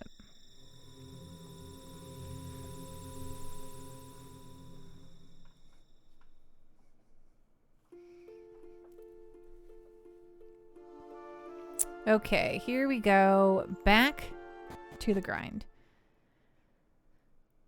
Back to the grind. Back to reality. Matt Labonte, it's been in the 70s here in Rhode Island for the past 4 days. Well, that sounds nice for you. I don't really mind the cold. I don't like being too hot, so the cold's not such a big deal. Though the one thing that always bums me out about this time of year is that I have to now make it a whole to-do to leave my house. So I have to put on my boots and I have to make sure they're tied up correctly. And I have to put on my winter jacket, but I have to put on my scarf with my winter jacket, and then I have to put on my mittens. And if it's really cold, I have to put on my hat. And it's like, I can't just, like in the summertime or when it's like not too cold, I slip on my sneakers, a light jacket, and I leave, right? Hey, Bootless Pit, how you doing? What's going on? What is on the up and up? Fozzie Bear, hey, what's going on? How you doing?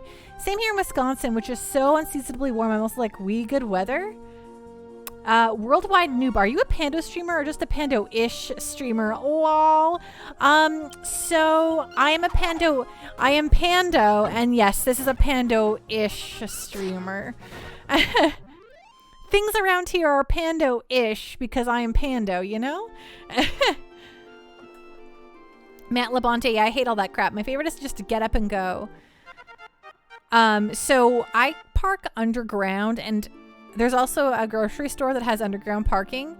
So sometimes I will like be a really sucky baby and just I will just put on my sneakers and to go from underground parking to underground parking and be like, it's -40 out, but I don't care. But then I always am fearful for myself that my car will break down and I'll be stuck in my car outside in -40 weather without the proper stuff. And then I hear my stepdad in my ear telling me how not to live my life. Worldwide Noob, how's Dragon Quest VII treating you? It is treating me good like gravy. I love this game. This is my first Dragon Quest VII. It's my first Dragon Quest I ever played way back in 2001. I never finished it though, and despite the fact that I've owned it and played it a bunch. I've never actually finished it. So we're going to finish it on stream and it's going to be so good. And it's been so fun revisiting it after so long. Metla Bonte. It's like when you take out the trash and you just stop on your shoes. You just step into your shoes. Yes. Exacto. Hey, Bootless Pit. I hope your day is going so good. It is Friday. And I hope for everyone out there you get a weekend off from Friday's actually a Friday for you and not just like another day. Because when Friday is Friday, it's so good. Worldwide Noob. I've been meaning to play this game. Too bad we never got the PlayStation 1 version here in Australia. We did get the 3DS version, though. Hey, and thank you for the follow, Worldwide Noob. I really appreciate that. Yes, I own the 3DS version as well. For the ease of streaming, we're playing my original PlayStation 1 copy. Also, I have, like, a real soft spot for PlayStation 1 games. So I was, like, kind of bummed that I couldn't play through the 3DS copy, but then I was like, I don't know, playing through on the PS1 now, I'm like, it's so good. I just love the look of this. This reminds me of being a teen again, which, you know, not too shabbos. Venom, for me to get a weekend off, I need a team of babysitters looking to work for free.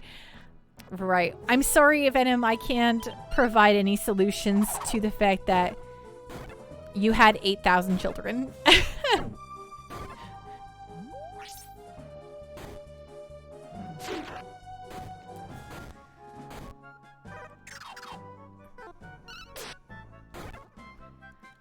Oh, YouTube, you have an even softer spot for Super Nintendo games. So, I'm 38, so I should have been kind of right around the age for Super Nintendo nostalgia life. But, so I had an NES, and then my dad was like, the Sega Genesis is the way.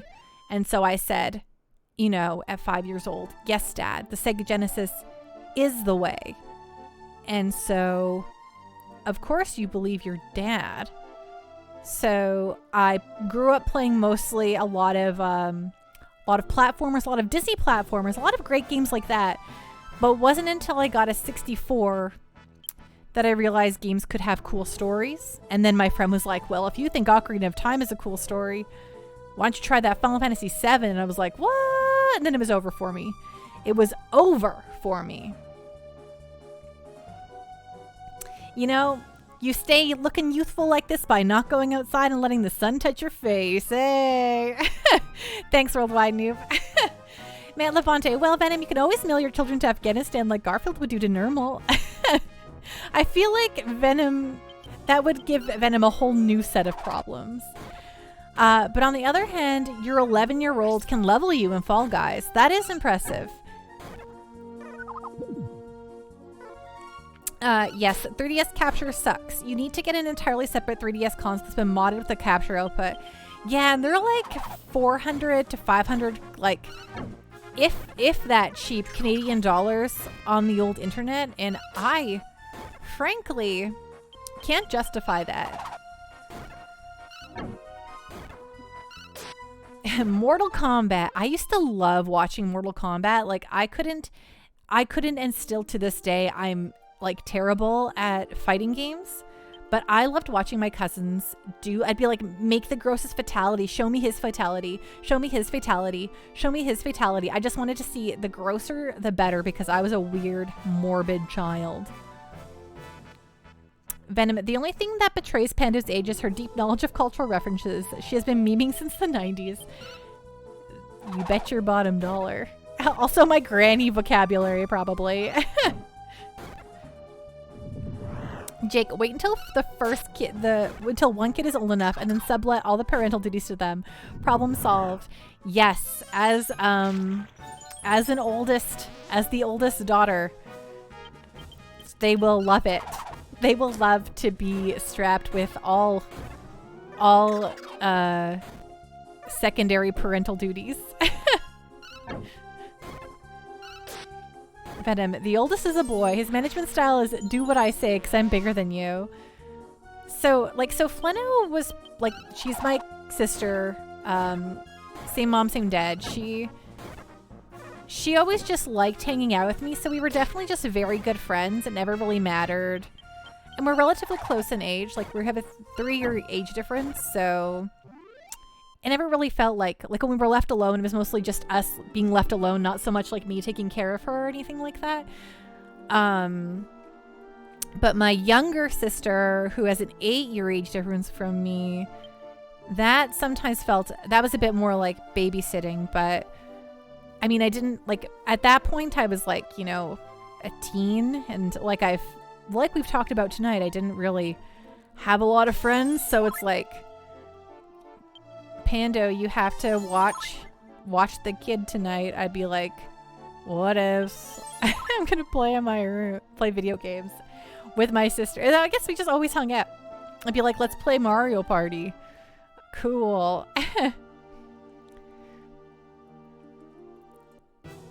Remember the Mortal Kombat cartoon?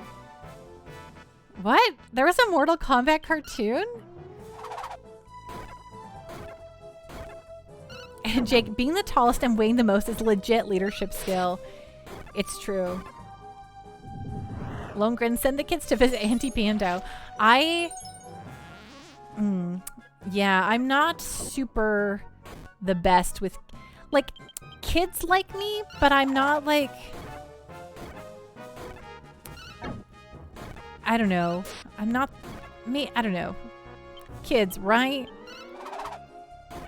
I'm always scared around kids. I'm scared that I'm going to like say the wrong thing and make their parents mad at me. I'm not scared of the kids themselves. I'm always afraid of like the parents being weird about my conversations with them. But when I worked in a retro game shop, and parents would dump off their kids there, then I just didn't care. I'm like, okay, you want me to raise your kid? Then I'm going to tell them off and tell them how to be better kids. And that was always really fun. Hello, Lord Navasa. How you doing tonight? What's going on? What is on the up and up? Captain Giraffe, are the child locks on the cabinets? Done, right? I heard a real hot tip is to give a toddler cotton balls and corn syrup, and then they'll just be sitting there with sticky hands and cotton balls on their hands all night, and they just be preoccupied. That's the hot parenting tip, right? Jake, I remember the Mortal Kombat cartoon vaguely. Yeah, it's wild they had that. Venom Panda would love my kids until she realizes the hugs are just a cover so Luna could open every disc case and lick every PlayStation 1 game. My PS1 games are on the highest shelf of my collection. My problem, so here's the thing. Because my mom had her kids very early on, so my mom was a young mom. All of her friends didn't have kids till like 10 years later. So I was like the go-to for like babysitting, and like, oh, Amanda or Pando, my friends are coming over. Will you watch their kids while they're visiting? And I would always get like pseudo babysitter just by being at home. So I used to be like, I'm going for a walk. I don't want to deal with the kids. Worldwide noob. My brother and sister are 6 and 7 years younger than me, so I know the babysitter feeling. Also, who said that Final Fantasy VII had good story? It does, but not to the level of Final Fantasy VI, 9, or 10. Lol. Well, this is like when Final Fantasy VII first came out, and I'm talking like, you know, 2 girls talking to each other in science class, and me being like, oh my gosh, Ocarina of Time is so good. And she goes, have you tried Final Fantasy VII? And I was like, no. And then she told me that Aerith died. And I was like, what? That's so cool to just kill a character in the video game. And she was like, yeah. And I'm like, I gotta play. And then I played 8 at first. And I was enamored. Lord Navasa, Panda talking about babysitting and parenting. Weird, but okay. Listen, Lord Navasa, we are grinding for hours here. We're going into hour 2 of this grind, and we even started last stream. So, you know, the topic of conversation just has to wander. You got to go with the flow here. I still have like 4,000 more gold to go. So Captain Giraffe Panda, 100% organized kid fight club. No, there was this, when I was working at the retro game store, there's this one kid who was eating like he had like some candy in his pockets, and he was just browsing, but he would eat the candy and he would just chuck the wrapper on the floor, and I watched him, and he ate another candy and he just chucked the wrapper on the floor, and I'm like, it's just me and this kid. His parents are not here. And I was like, okay, no. This kid's gonna learn a valuable lesson today. And I walked over to him like, hey. And he's like, yeah. I'm like, what are you doing? I'm like, well, what is this? And he's like, what's what? And I'm like, look at the wrappers on the floor. What are you doing? You can't, like, oh. And he just was oblivious. He just didn't even think that what he was doing is a problem. Like, when you throw those wrappers on the floor, I have to clean them up. And that's not very nice, is it? And they were like, oh, I'm sorry. And they went back and like cleaned up their wrappers. I'm like, yeah, that's right. And I'm like, yeah, that's me scolding the kids in the store. Jake, I definitely wouldn't make for a good parent. A coworker once told me that she thought I would be a good dad, and it totally threw you. Venom Panda has a maxed out priest in World of Warcraft, and no amount of grime will ever intimidate her again. Worldwide Noob. Aerith dying was a defining moment, not just for the series, but video games in general. Even though it wasn't the first time something like that happened, although it was the most important one, a consequential one at that. Venom, wait. She dies? I am only at Fort Condor. Okay. Wow, Venom. Spoilers! I am lying. I love the 2 alternate brackets there too. It's too good. We've played through Final Fantasy VII twice on this channel now.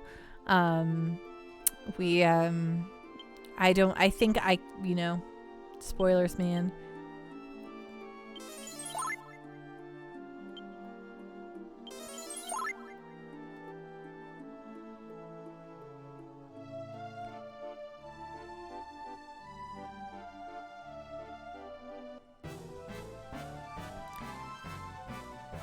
So what JRPGs have you played besides Dragon Quest and Final Fantasy?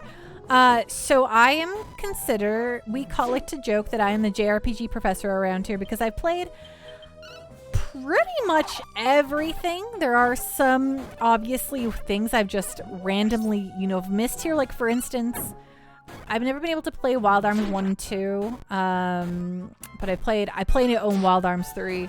I've played through Star Oceans. The Persona series is my very most favorite series of all time. I'm crazy for Shin Megami Tensei in all of its iterations, from Digital Devil Saga to Rairuden. I can never say his full name, but I've got the little versus King Abaddon and etc. etc. I am crazy for the Trails series. So a lot of stuff by Falcom I'm crazy for. So Ys. The Kaseki series or Trails, whatever you want to call it. I live for Trails. I'm so, like, we're in a golden age of Trails right now, and people are like, it's taking so long for it to get localized. I'm like, listen, kids, listen. I played Trails in the Sky back in the day on my PSP, and then it took years for Xseed to get it localized over here, and they were like, IDK, if we'll ever do this again. It sent our localization team into a spiral, and it was really bad. So you'll never probably play this game. You'll probably never play the rest of the series. And I was like, cool, love it. And then they were like, JK, here's the 3rd. And I'm like, oh, thank goodness. And then they were like, oh, and here's Cold Steel 1 and 2. And I'm like, okay, cool. And then, despite what you might think about NIS America, they took the series and they were like, you know what? Here's Crossbell. Here's everything else in a more timely manner. And you're getting all of it. And I'm like, oh my flippin' goodness gracious.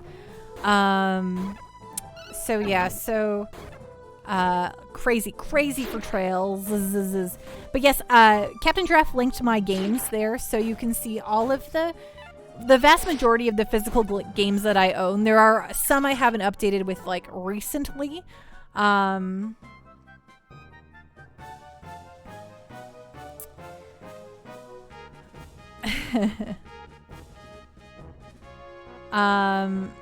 The finest JRPG series I've ever played, and I've only played the first one. Yeah, Trails in the Sky on PSP, absolutely. 12 games of the series, we just passed the halfway point. I know, it's so good. Okay. I was actually, we were just talking about Trails earlier today, or earlier in stream today, but I, like, Trails in the Sky is my favorite, Estelle's my favorite. The games have gotten consistently more giant, like, Falcom just took the scaler on the boobs and just made them, like, extremely obnoxious sized and turned it into, like, a harem anime. But I can look past all of that stuff that has occurred, because I stinking love those games so much. I also love, sorry, I'm still, Azure Reverie, highly wanted on your list for sure. I know, I cannot wait. Do I get to call myself a retro JRPG librarian? Of course, Matt Levante. Lord Navasa, just to put it into perspective, I'm looking at streaming all of the Trails games through Reverie and all of Xenoblade, including DLC for all of 2023. You are a wild person. I think it's going to take us, like, we're going to start, so we're actually starting after we finish Dragon Warrior VII, we're actually going to play Trails in the Sky FC, and I think it's going to take us, like, I'm like almost a year. It's going to take us months. But yes, I also love Xenoblade Chronicles 1, 2, and 3. I think 3 is my favorite of the trilogy. I love Fire Emblem. I love, I have a lot of little rare offshoots here. Sorry.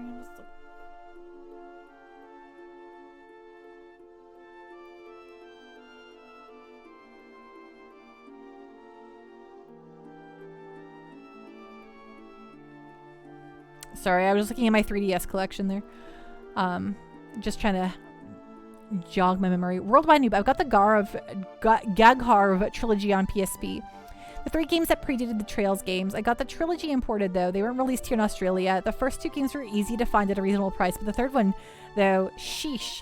That is like a Xeno... Not Gears. And not Blade.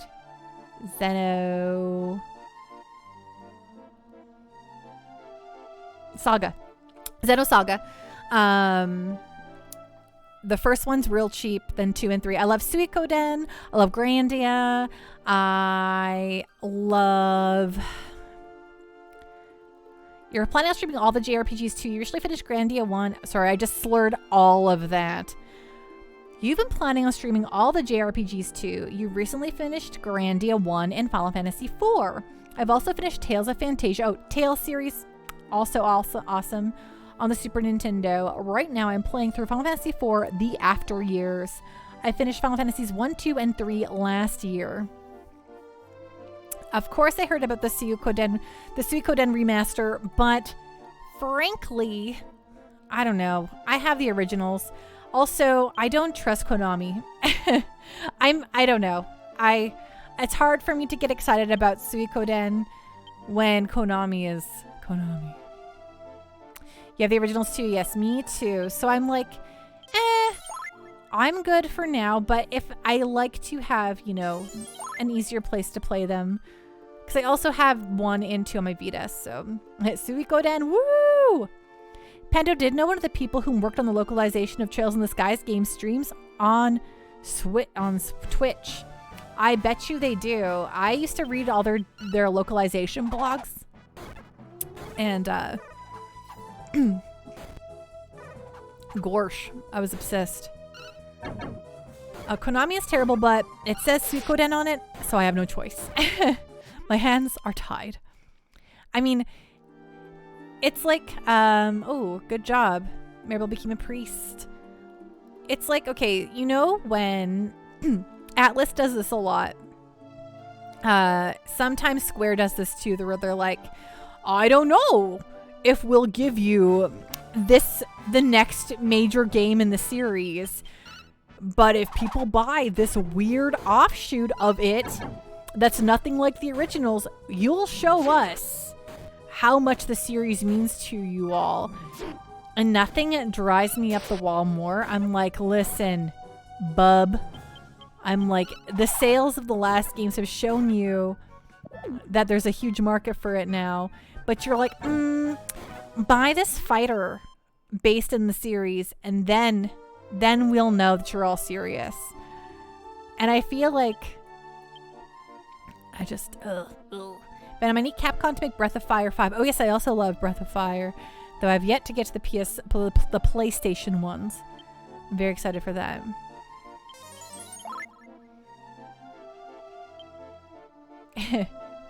You'll never have Breath of Fire 5. Don't ever tell me about Dragon Quarter.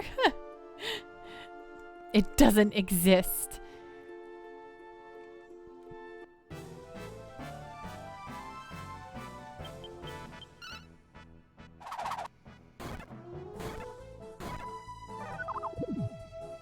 Oh, I loved and played the Lunar games, at least Lunar 1 and 2. I was just reminded of, thinking about Dragon Quarter, I also thought of the really great video game of Lunar Dragon song. I know it can't, but I had to type it anyway. Venom, in the year 2354, Panda will beat the final RPG and retire, having never played Dragon Quarter. Man, I'm gonna live to be like 300 years old. Yes, let's go.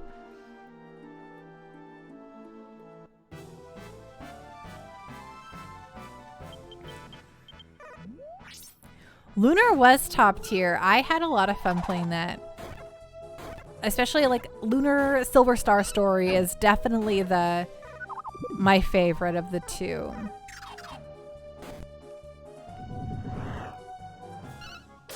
But apart from JRPGs, I also just love I just love video games, you guys.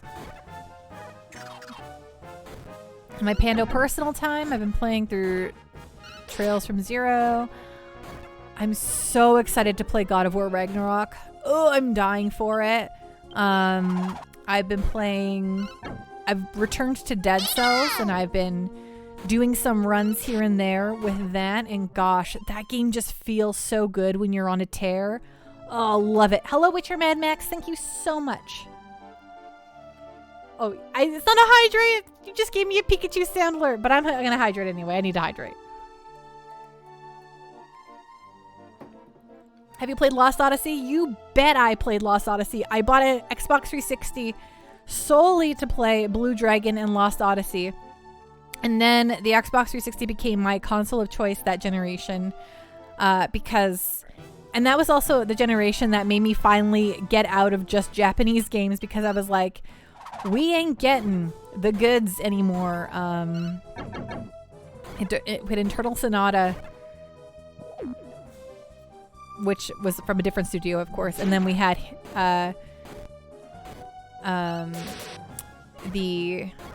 gosh, my brains tonight. Then we had the Blue Dragon Lost Odyssey. But then I was like, everyone's really into this Assassin's Creed 2. Let's play this. And then I was like, oh right, video games are just good. Thank you, I'll take the hydrate.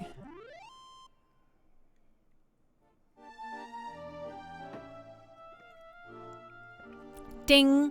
What were you playing on the 360 outside of Blue Dragon and Lost Odyssey? That's so what I got really into Assassin's Creed at that point. So I love the Ezio Auditore trilogy so much. Like Assassin's Creed 2, Brotherhood, and Revelations. Oh, man, I love that a lot. And then I also got really into the Arkham Asylum. Love Rocksteady to this day, though I think Arkham Knight was less good, and I'm not too sure about their next stuff. I was like gonna go look at it's also when I was like really into Geometry Wars 2. I was obsessed with Geometry Wars 2. I played so much Geometry Wars 2. I was gonna go look at my physical video game collection, but let me tell you, let me go click on my games again and tell you. What? Oh, I'll pull it up myself. I don't need to go scroll up. I'll just go my games. Oh, yes. No, I know what the next game is. I just don't know how I feel about the way it looks. You know what I'm saying? 360. Okay, so I was really in Assassin's Creed. Oh, that's right. I got Bayonetta the first time. My original copy of Bayonetta is on the 360. All right. The Blob. Ooh, Enslaved Odyssey to the West. That game is fantastic. I loved it. If you've never played Enslaved, that's a really hot, like really overlooked game. I got really into Fallout 3. I really love Forza. I played the really bad Infinite Undiscovery on there. Mirror's Edge, pretty big fan of that. Although I did a pacifism run and then couldn't do it for the very finale there, and that was really annoying. I played Red Dead, of course. Of course, I played Red Dead Redemption. Split Second. That's a really fun racing game, actually. Star Ocean: The Last Hope. Star Ocean: The Last Hope, which is bad.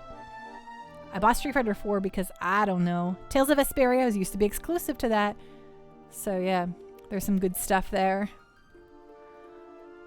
Tales of Vesperia and Mass Effect games. Oh gosh, the Mass Effect games, right?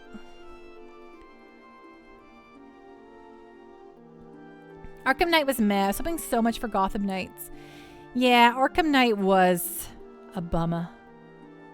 Matt Labonte. Ooh, I know. Have you played Alundra yet, Pando? If not, that could definitely be a bonus stream. I think Alundra would be a full-blown JRPG season.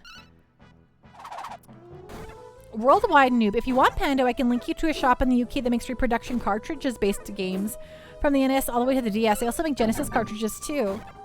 That sounds like fun. I don't like to buy repros at all.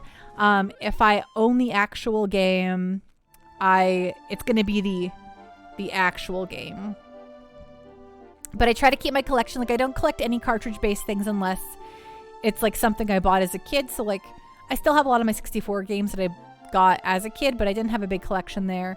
But buying official cartridge games is way too much money and not where I want my physical collection to go. So it's just PS1 that I really want to have a completed set, and then I buy everything else as it comes out.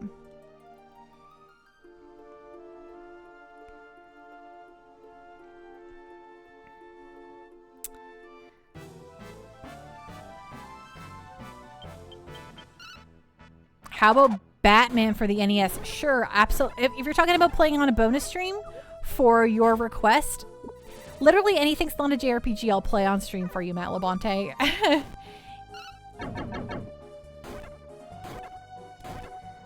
It's true, but Worldwide Noob, they would be repros, and I cannot do that. It would go against everything I believe in. But I do appreciate that there is a market for that, for folks who want that. But I don't need those cartridges, repro or not.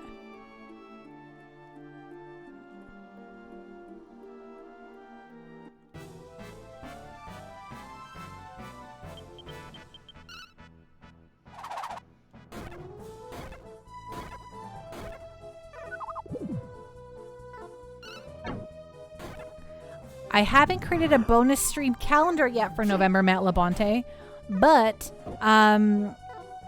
after stream, I'll link you to my bonus stream calendar, and then you could slot in whenever you want to claim your bonus stream for the month and what you want me to play. I think there's a number of folks who have bonus streams owed to them that just don't take them. But I will need to make a list of them. I'll need to go into my Twitch stuff and see.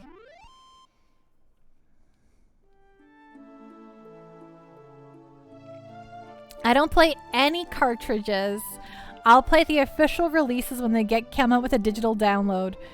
But I never had an NES, a Super Nintendo. So for me, I don't have that nostalgia factor. Make her play a dating sim with a lot of cute guys. Okay, had to a full boyfriend. I'll date the pigeons.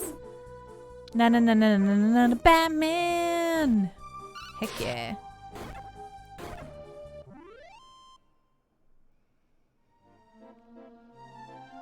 Worldwide newbie, never had a Super Nintendo. Aw, you've missed out on the best console ever. Well, I think I just told you that my dad said the Sega Genesis was the way. And when you are a 6 to 10-year-old child, you believe everything your parents say. So I was a Genesis kid who was really into platformers. The animated, the Capcom Disney platformers. Mickey Mouse and the Castle of Illusion starring Mickey Mouse. Now that, chef's kiss. But no, Little Pando was a Genesis kid. So I never had a Super Nintendo. That being said, I've played almost all of the major JRPGs that were on the Super Nintendo now. I think PlayStation 1 or PlayStation 2 would be the best console ever. For my nostalgia, the PS1 is very important to me. But like, I don't know. I think like I love the DS's so much. Worldwide Noob, your dad wasn't entirely wrong. The Genesis was great, but nothing beat the Super Nintendo to this day. I mean, like, definitely as someone who knows what I missed out on, like, I know I missed out on, like, really incredible stuff. But, like, I've gone back and, like, rectified almost all of that now, right? Like, I've played pretty much everything worth playing that came out on the Super Nintendo by now. Jake, I think the SNES was the better console overall, but the Genesis had a lot of great games. It did. It did. It just didn't have a lot of, like, I mean, you have your Shining Forces and your Phantasy Stars for sure, but I didn't have tons of, or I guess, and no one in my family, like, when you're a kid, you don't have a lot of your own taste. You play what your family plays and what your, like, you know, parents play and whatever. So no one in my family played any sort of like story-based video games or like, you know, anything like that. It was all very much like platformers and puzzle games. So a lot of columns, a lot of shove it, a lot of flicky, and then a lot of that kind of stuff. But that being said, I didn't realize games could have cool stories until the later era. Until I was older and could start formulating my own opinions and doing my own research. Matt Labonte, I sucked at Flicky. I don't know anyone who's really good at Flicky, but man, is that music seared into my soul.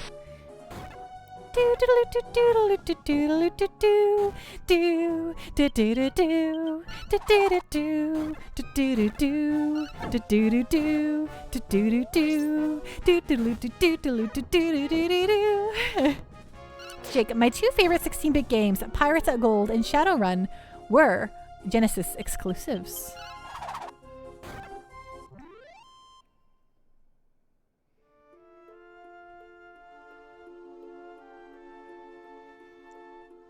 Pirates Gold, what a video game. That game is ahead of its time. Longren, the graphics in the Shining Force games blew you away as a kid. See, I didn't even know that stuff existed. Oh, Captain Giraffe, thank you for the Hydra. I'm going to have some of my coffee.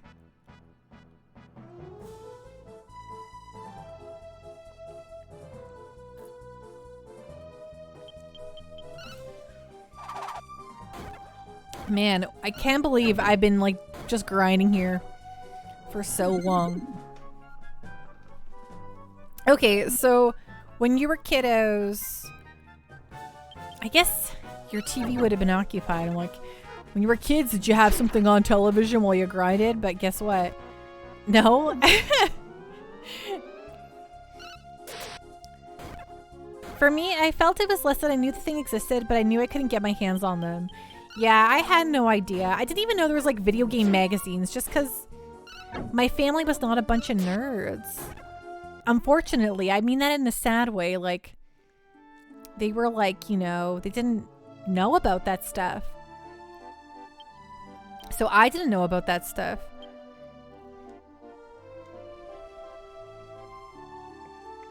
Until I was old enough to discover Electronic Gaming Monthly. Just kidding, I discovered Nintendo Power a little bit earlier. And then it was the Electronic Gaming Monthly. And I lived and died for Electronic Gaming Monthly until they finally shut down. I think their final cover was the Street Fighter 4 one. And then they did come back, but it's always dead in my heart since that first time. That first closure.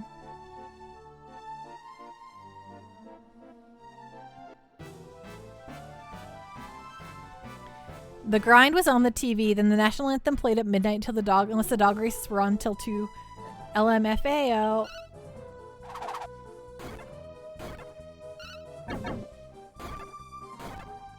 Worldwide new. Personally, Pando, I don't care about authenticity. I care about just having the games, period. Also, because I don't pay for expensive as F retro games in a market that was discovered to have been manipulated for money. Oh, yes, the market is absolutely manipulated for money. Absolutely, I 3000%, 100% get where you're coming from. For me, I've never wanted to collect cartridge-based games anyway, because like I said, those are just... It was not my nostalgia era. Like, I played games at that time, but I never became the freakazoid that I am to this day. So I've never had the desire. I just don't need to go out and do that. I've been collecting PlayStation 1 games, though. Like, I got my first job at the age of 15. So I've been collecting PS1 games since that point because I bought them as they came out. And then, so now I just have like little holes here and there. So for me, I want like a complete PS1 collection because that is where I turned into the freakazoid that I am today. And that's really important to me. And everything else I have, everything else that I own is stuff that I've just bought contemporarily. So I don't really go back and buy a lot of old stuff. It's just not my thing. I like looking at it all though. I love it. I love looking at it all. But I do search out PS1 games, and sometimes I hold on to PS2 games and think, should I buy Manakimia today? No, it's not a day to buy Manakimia. However,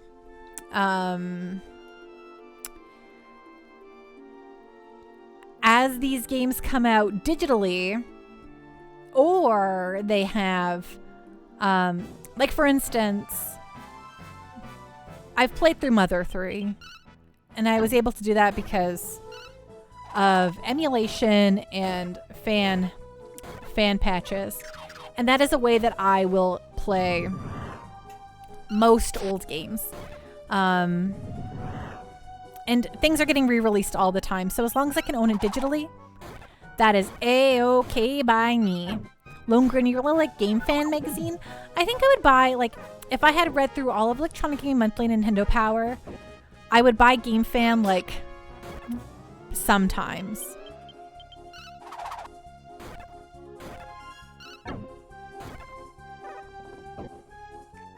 Worldwide Noob, I personally prefer cartridge games because they're actually really easy to clean compared to disc games. 3000%. As someone who used to work in a retro game shop, I definitely cleaned a lot of cartridges in my time and then had a disc cleaner as well. But the disc cleaner was so cool though. Though, I mean, all the games I own are just in beautiful shape, so I don't really need to clean them because they look great.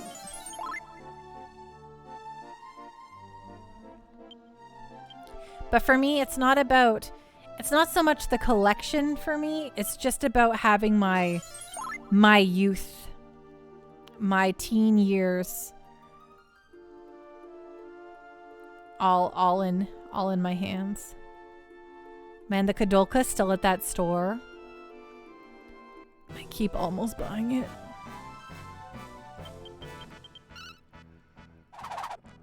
Panda once owned a Game Shark but discarded it. She didn't need help beating games. I never owned a Game Shark or a Game Genie. I certainly saw a majillion Game Genie ads as a kid though.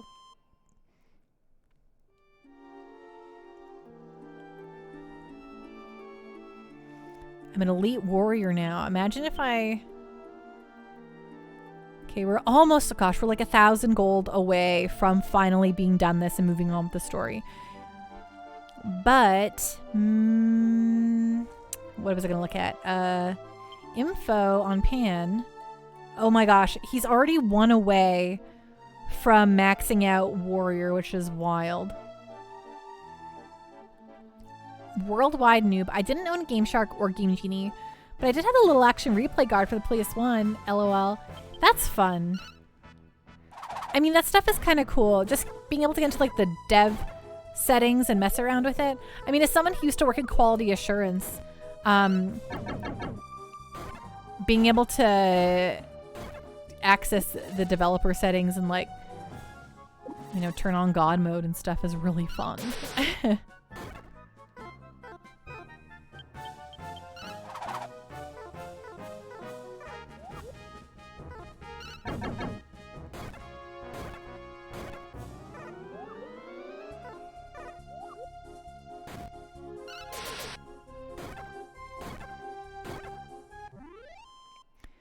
Hoopity doopity. Those getting blinded is really the worst. You just whiff on your attacks constantly. Worldwide noob. I personally never figured out how to input new cheats for the action replay because I was a dumb kid. Hey, things are just, sometimes things don't click in kids' brains as easy as it does for some other kids. Venom, my friend had his PlayStation 1 modified so it could play Japanese games.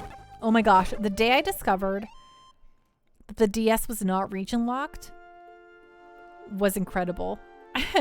Like, the region locking video games was just a stupid thing. I'm so glad that's not the case anymore. I'm so glad I could just, now, if I really wanted to, I could just play a Japanese game.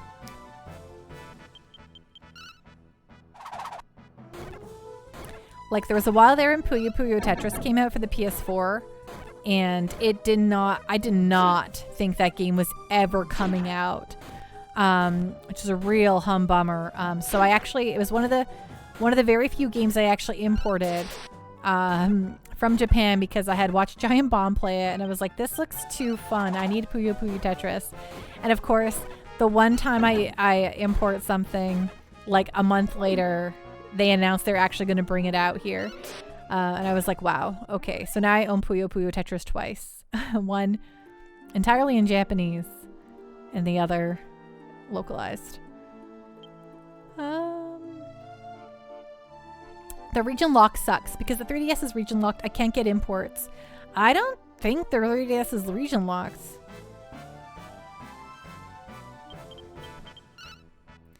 Witcher Mad Max, he does suck. I bought Paper Mario on Wii U and I did not realize that about the EU version, so it did not work on my console. Is it just the DS that isn't then?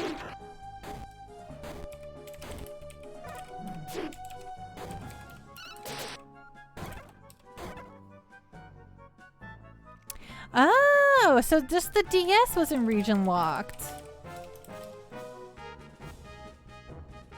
Wow, Nintendo DS is not region locked, but wow, that's a real humbummer. I had no idea. You could have just played Dr. Robotnik's Beam Beam Machine. It's just Puyo Puyo, but it's not Puyo Puyo Tetris, Matt Labonte.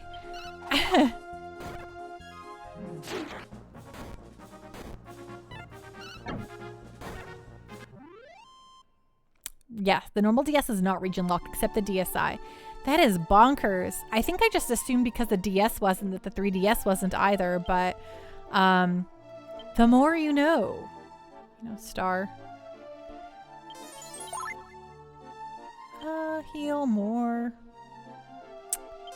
Heal more. Okay, we're almost done the grind, folks. I know that you are so eager to watch me get out of this, but ooh, 8331. Oh my gosh, we're so close.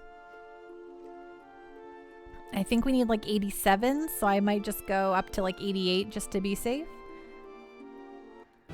You haven't been arsed to find out if you can remove the lock on the 3DS either. I just, when I Googled it, okay, in 2016, it says, is there any way to remove region locking from a 3DS right now?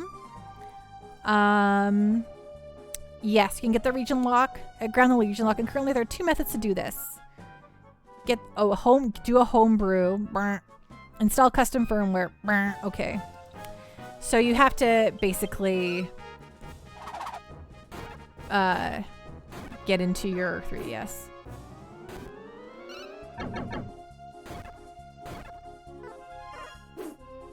When I worked in a retro game shop,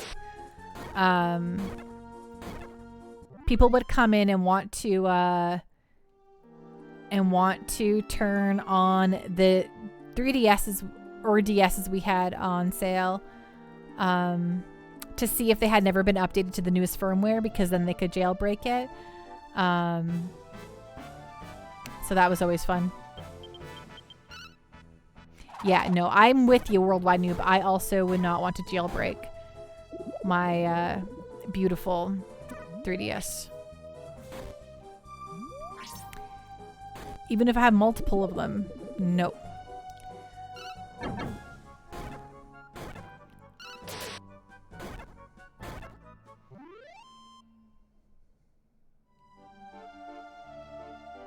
But you could do whatever you want to the PSP. I hate the PSP. It had so many good RPGs on it, but the PSP sucks. Terrible piece of hardware.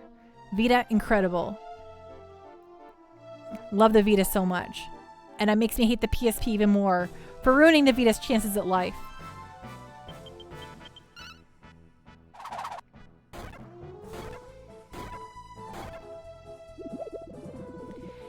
The games on the PSP, excellent, Worldwide Noob. The hardware itself, garbage. It made me actively not like playing games on it.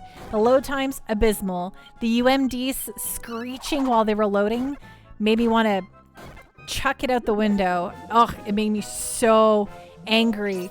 And I was like, I will never buy another Sony handheld. And then the Vita came out, and I was like, it's beautiful. It's everything I've ever wanted. I loved it so much. Yes, and Venom has requested a Professor Pando lecture. So I'm just gonna pause here. Okay, so just a quick little pause-a-roo, because Venom has requested a Professor Pando lecture of Lunar Silver Star stories. So we got to put on some. Nash was a hero in the end. Nash is a garbage person, but hey, check this out. Hey, check this out. Now, I don't actually wear glasses, but I feel like if you're being a professor, professors need glasses. So here are my costume glasses for... God, these are so dirty. Indeed, here we go. Ramus was the true hero. It's true. He gave us free items. Ramus is probably one of the best parts about Lunar 1, and the fact that his whole life has been bastardized in 2 is really...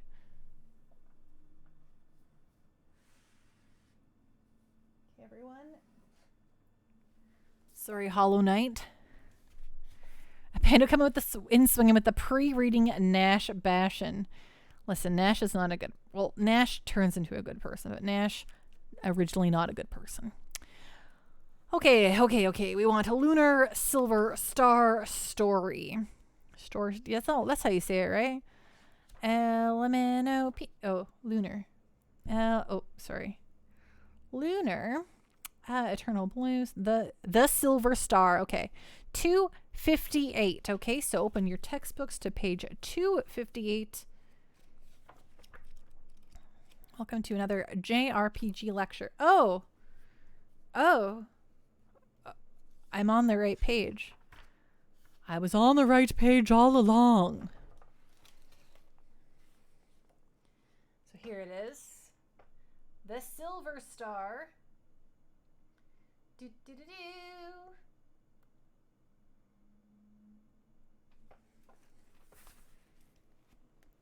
Okay. My poor book. It's destroyed. I gotta fix it. Okay. Let's go.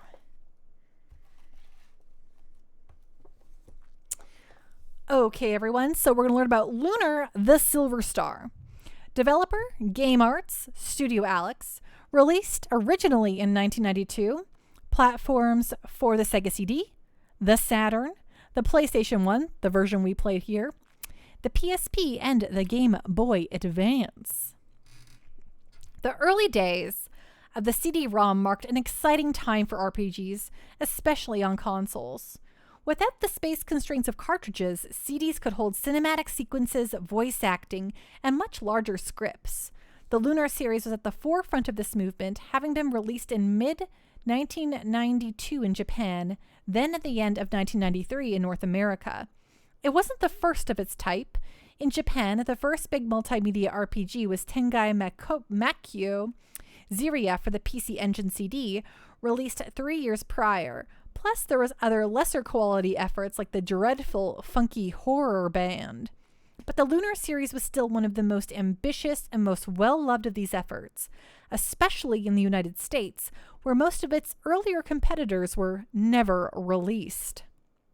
Lunar the Silver Star focuses on a young boy named Alex, bored of his life in the backwater town of Berg. Along with Luna, his lady friend, and Nal, the flying cat companion, he sets off on an adventure to explore the land. As they continue their journey, they learn that the goddess Althena, savior of their world, has been reincarnated as a human, making her power vulnerable to abuse. It shouldn't be a surprise that Luna is actually Althena, and she is captured by the evil magician Galleon.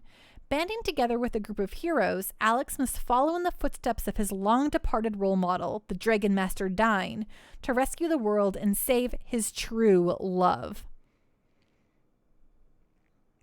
The story is predictable, especially since the opening animation gives away every major plot twist. But its strength doesn't really lie with its originality so much as how it's told, bolstered by strong dialogue and characterization. The Japanese script was written by novelist Kei Shigema, who also wrote some of the tie-in novels, which injects a certain level of charm missing from other early RPGs. And much of this is because the characters are so darned likable. Boorish warrior Kyle and headstrong mage Jessica have an on-again, off-again romance, while constantly trading barbs, while the arrogant Nash and meek Mia are similarly paired off. Alex is a non-entity for most of the game, but Nal makes for a fine comedic buddy who occasionally provides some sarcastic commentary. It was also localized by Working Designs, whose work helped bring the characters to life. Granted, their approach revolved more around adaptation than literal translation, often weaving in jokes or completely replacing generic NPC speech with much more colorful dialogue. A lot of it is really funny, especially in the ways it fleshes out the primary characters. Luna, as it turns out, is sweet, but more than a little possessive, threatening any girl that seems to get too familiar with her dear Alex. The character designs are attractive, and the opening sequence, with its awesomely cheesy vocal song, helps set the stage for the adventure. There are also some cool location designs, particularly the flying city of Vane, which houses a magical academy, and the Grindery, a mechanical castle with treads that can destroy nearly anything just by rolling over it. The battle system initially seems like Final Fantasies, with characters on the right side of the screen and enemies on the left, but it's actually a little more complex since the field is actually divided into invisible hexagons. Each character can move a certain number of spaces and act a certain number of times. This means slower characters might waste a turn trying to get to a foe on the opposite side of the field, while a faster one might be able to attack a nearby enemy twice or more. The Lunar series began as a joint project between two companies, Studio Alex and Game Arts. Studio Alex was a production company started by Kazunari Tomi, a developer who had previously created the Mugen no Shinzou PC RPG series in the mid-80s while working at Zatalsoft, before moving on to a brief stint at Falcom to work on Star Trader and Dinosaur. Game Arts was previously known mostly for PC titles like the mecha action game Thexder and the space shoot-'em-up Sylphid, but had begun to dabble in console development with the NES RPG Faria and the Genesis action game Alicia Dragoon. The character designs were provided by Toshiyuki Kabuka, the animation director of works like Nadia, The Secret of Blue Water. There are actually 4 completely different versions of Lunar. The initial Sega CD version is subtitled The Silver Star. The 32-bit versions, released on the PlayStation and Saturn, are both called Silver Star Story and have completely different graphics, complete with an anime FMV, as well as new soundtrack by Noriyuki Iwadare, one of the composers of the Sega CD game. There are many substantial changes, particularly to the story, with the main difference being that Luna stays with the party for quite a while, whereas she leaves the adventure fairly early on in the original version. Random battles are also replaced with visible encounters, plus there is level scaling for boss battles. The Game Boy Advance version is called Lunar Legend, but being a portable cartridge game, it's missing the cinematic elements and voice acting. It condenses certain plot elements, and it has a weak translation. The PlayStation Portable version, Silver Star Harmony, has completely redone sprites and maps that are significantly smaller than before, though the constant loading when switching screens, PSP, and the dreadfully slow battle system ruin the pacing. The translation is still good, redone by Xseed. Opinions differ as to whether the original Sega CD or its 32-bit remakes are superior, since they're so drastically different, but either of these beat the portable releases. RPGs were rare on the Mega Drive, and even rarer on the Mega CD, with Lunar easily being one of the best. The 32-bit remakes changed so many aspects, both for the better and the worse, that it makes it hard to pin down a definitive version. The arresting character designs play a big part in Lunar's appeal. Pictured far and middle left are shots from the Sega CD opening. On the right is a dialogue portrait of Luna from the PSP version. Oh yeah, these are very nice. So yeah, there you go. There's Lunar Silver Star story for you all. Was that book made before voice acting was a thing on cartridges? It is very possible, but the voices were very low quality on cartridges. Yeah, so this was the Sega CD. Absolutely, yes. But this came out like a couple years ago, my friend. This is a giant look at all JRPGs ever. Venom, predictable. It was from 92-93. Are they saying the story was already overdone? Arrogant Nash? This book is questionable. Captain Giraffe, to be fair, do you remember that everything I said about Rammus was just the opposite? It's true. Matt Labonte, I love Elisa Dragoon. I've never played it. Captain Giraffe, I think within a minute of me saying, wow, I'm surprised the developers aren't behaving as usual at having Rammus being pathetic. Rammus at this point was strong and fighting. All of a sudden, he's allergic and weak to everything. Venom, whoever wrote this clearly was forced to work on a Friday night when they were supposed to be out with friends. Okay, we're going to head back into Dragon Quest VII. My glasses are heading out here. But before we hop into Dragon Warrior, I realize I have not moved or used the washroom since we started stream. So I'm going to take a quick BRB, put this book back, make sure Hollow Knight is standing up, because right now he's sleeping, my poor little buddy. And lay back in 2 shakes of a Picastale.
Okay, I'm back. Guess who's back? Back again. Man, my hair always looks like decent, and then I get onto the screen and I'm like, why didn't I brush these bangs? What life am I living? Okay. Here we are. Just do something else, hair. Just figure out your life, because I can't rightfully do it. But yes, I do owe you all endless bonus streams. Okay. Oh my gosh, we're so close. And yes, Venom. The author did fail us all. I know, I think the author loved Lunar. They're super opinionated in that book, so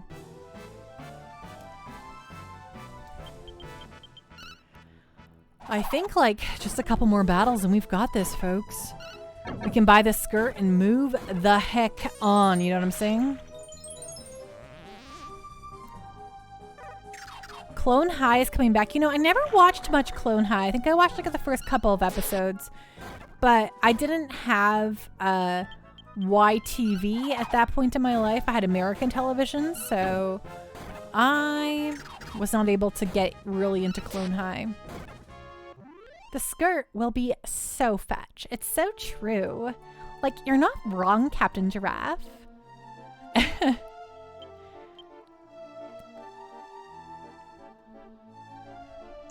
We just need like $300 more.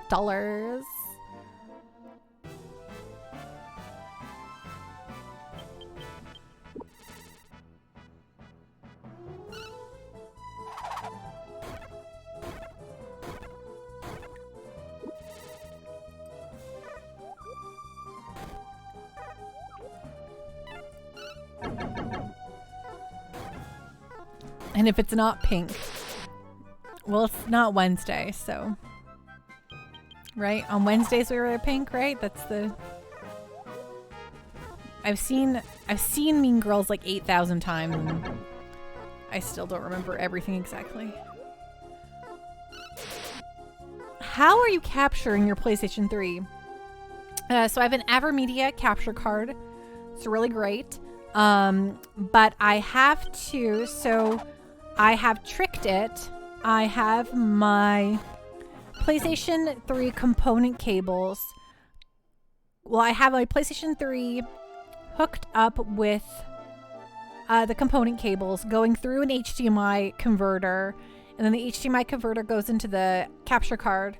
But you do this method to trick, because it's hard to grab capture from the PS3. If you just take your HDMI into the capture card, it will not do it. It's weird about it, so you have to trick it. You have to lie to your PS3.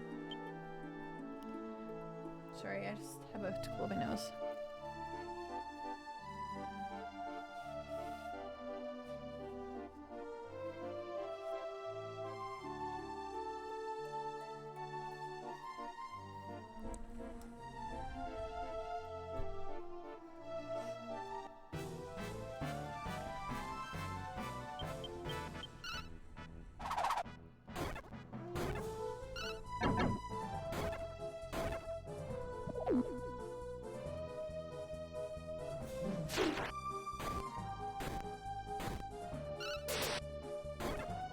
Wouldn't that cause the side effects that happens with upscaling? I don't know. Looks pretty good to me.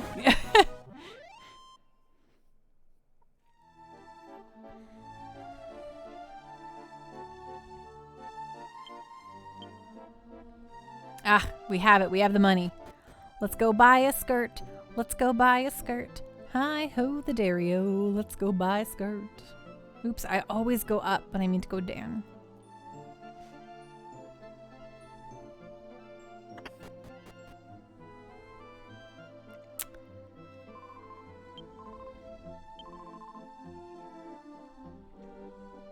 Skirt. Heck yes. And that'll be for Maribel.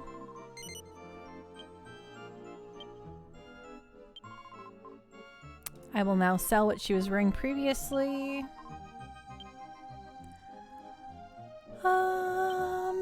which was the silk bodice. Nope, me good. Okay, now we can go stay at the inn. I don't think I talked to everybody in the inn yet, so let's go talk to everybody in the inn. Oh, but first, let's save so that I don't have to redo all of this again and cry many sad tears of sadness.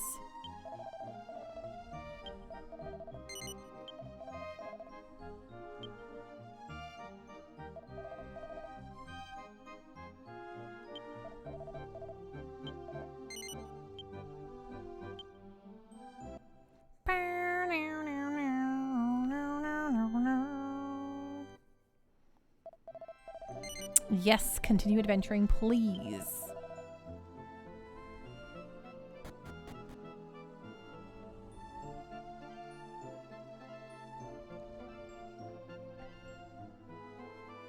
Oh, thank you for the hydrate.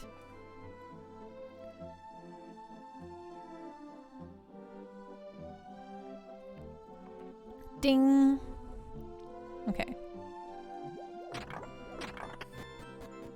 Okay, so I haven't really explored in here yet.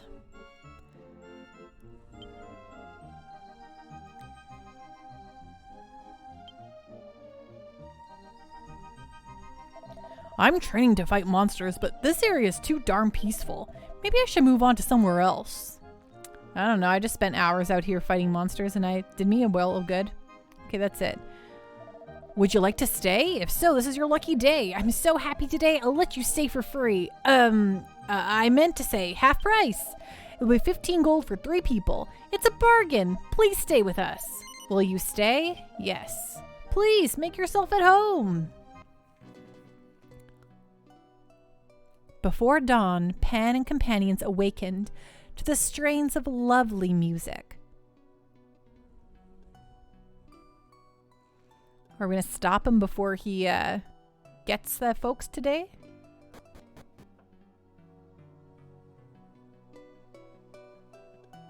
Oh, they've got a special little warp zone.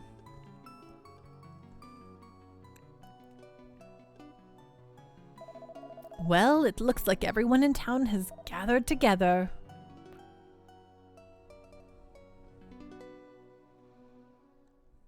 Let's chase after that man.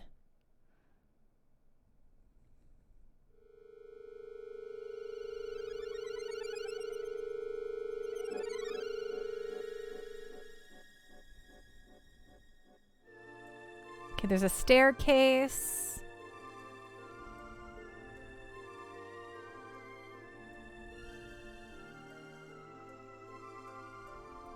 Is this just some ruins?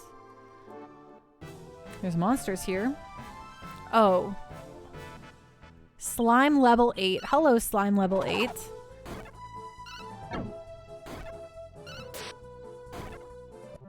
Bye, slime level 8. Oh, he's a pretty good guy. I hope we find some metal slimes. Okay, is there any treasure chests in here? Hello, treasure chests.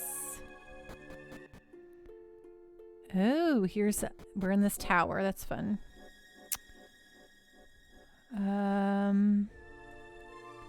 That's a raft. My slime level is definitely around an 8.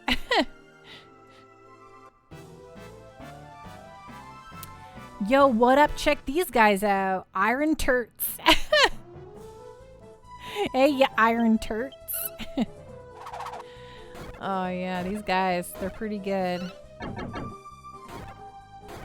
Oh, they're strong. Oh, poor Gabbo. Oh, darn. Oh, dang.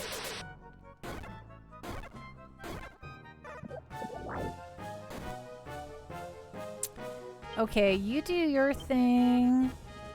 Let's see, can you use your KO punch? Target a vital spot.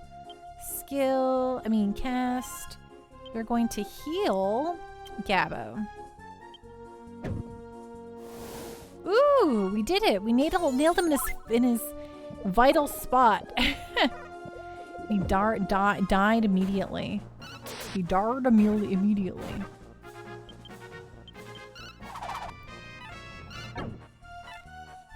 Iron Turd, you can't avoid damage. You're too slow.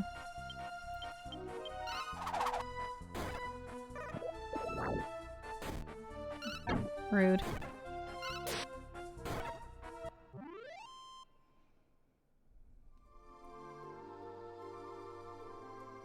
Okay.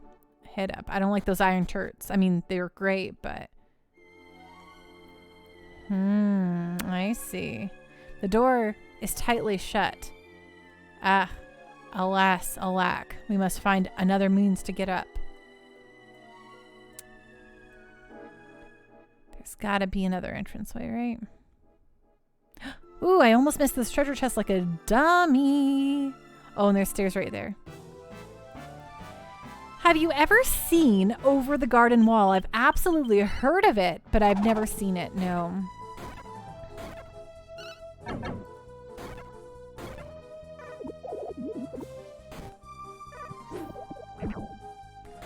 Oh my gosh, his butt wiggle when he falls. Oh, it's too good. Whoa. Don't give that egg more power than he has. That egg doesn't deserve it. That egg's up to no good. Look at him. I mean, he's really stinking cute though. Whoa, rude.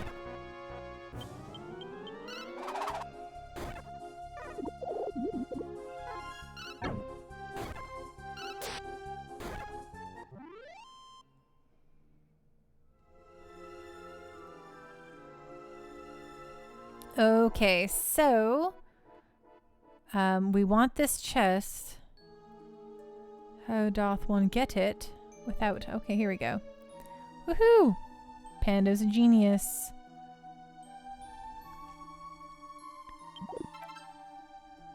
We found the mystic nut. Perfect. Is that it? That's all that was there?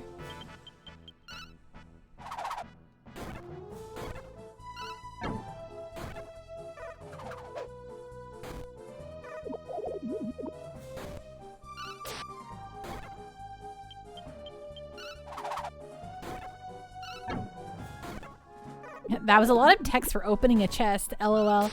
Yeah, sometimes it'd be like that.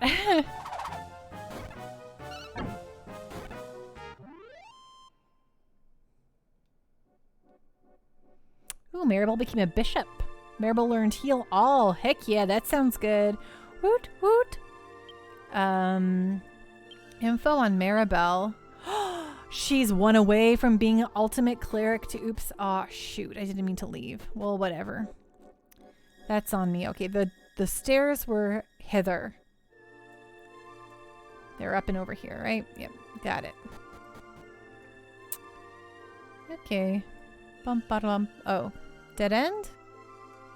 Dead end, dead end, dead end, dead end, dead end.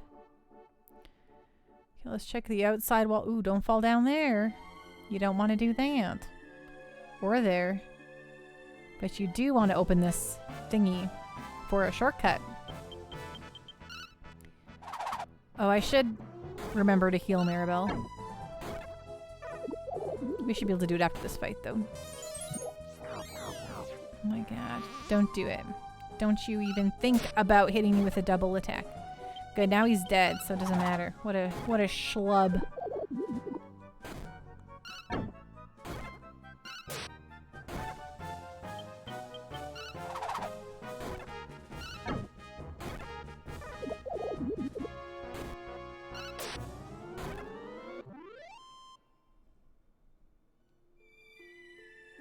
Okay, let's cast...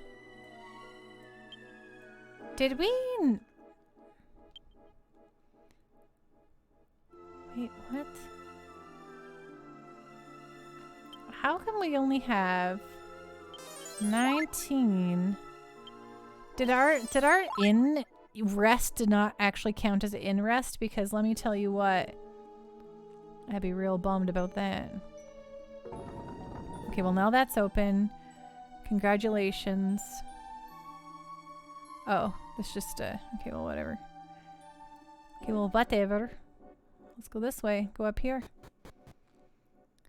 Oh, look, it's everybody. Thank you. Now we can leave. Even if the door is open, we don't even know where we are, and there are probably monsters out there. You have to be careful. Even if we manage to escape, where are we? All we know is that we're in some kind of old building. At night, when I was sleeping, I heard the tune the old musician was playing. Half awake, I found myself drawn towards it, and when I woke up, I was here. Where am I? Where did the musician go? Provisions and things like that have been prepared, right? I wonder why that old musician kidnapped us. There's nothing but water in the barrels. They could have put wine in one at least. Oh yeah? Just water? Well, I'll test that. Oh, we found a spider web. What is that? Is that a new whip for someone? Oh, it's just a freezes one enemy one turn. Boring. 5 gold doesn't look like just water to me, bub. I got a spider web and 5 gold. Ooh, a little inn to rest.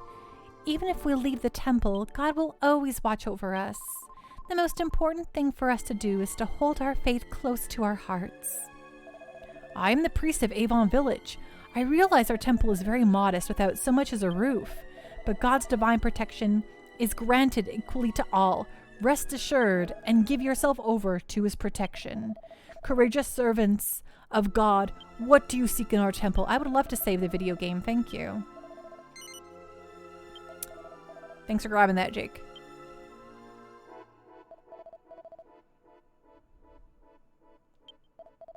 Not a whip, alright?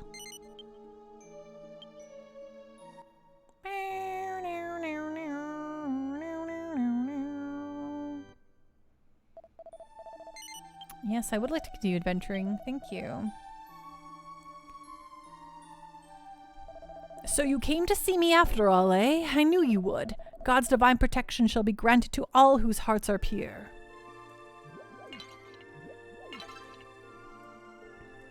Oh, we found the dung. Perfect. We've only the most modest of beds, but would you care to take a rest? Yes, please. Since the game didn't actually give me a rest the last time. Be careful. Yeah, there we go. Now I got 107 MP. That's right. There's nothing to do. It's the perfect time to sleep. Oh. The old musician, he went up those stairs over there. Hey, are you going to see the old man? I could open the door for you.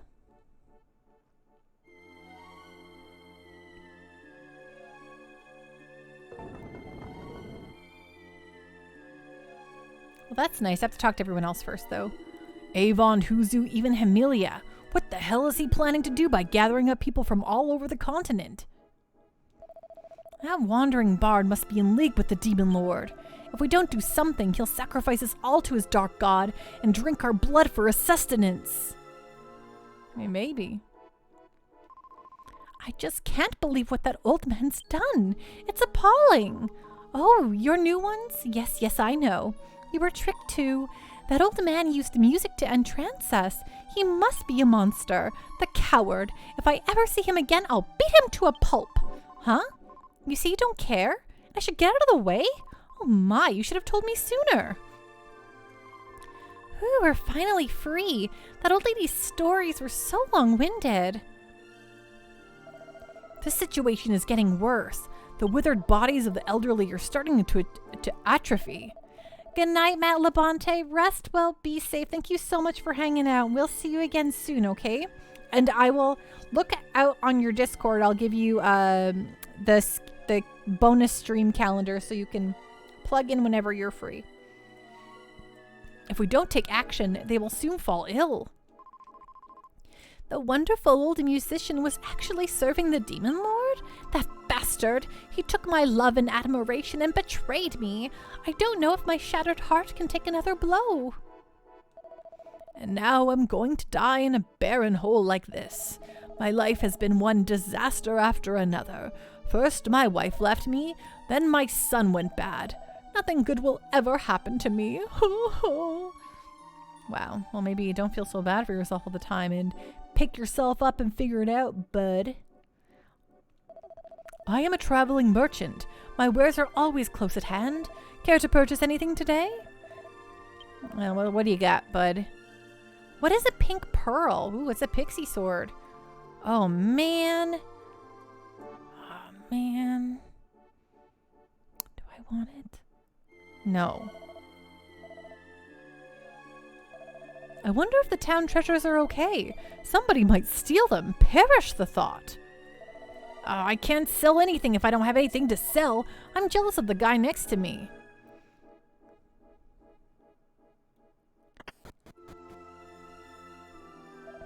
Stop, wait. Back to grinding. Well, I don't know I guess we're in a good, we could, kids, so carefree. I kind of like the Dragon Whip though, because it hurts all of the monsters. So maybe I'm going to stick with the Dragon Whip for now versus the sword. The sword goes up to like 7. He doesn't go anywhere without a drink. He'd make a perfect bartender.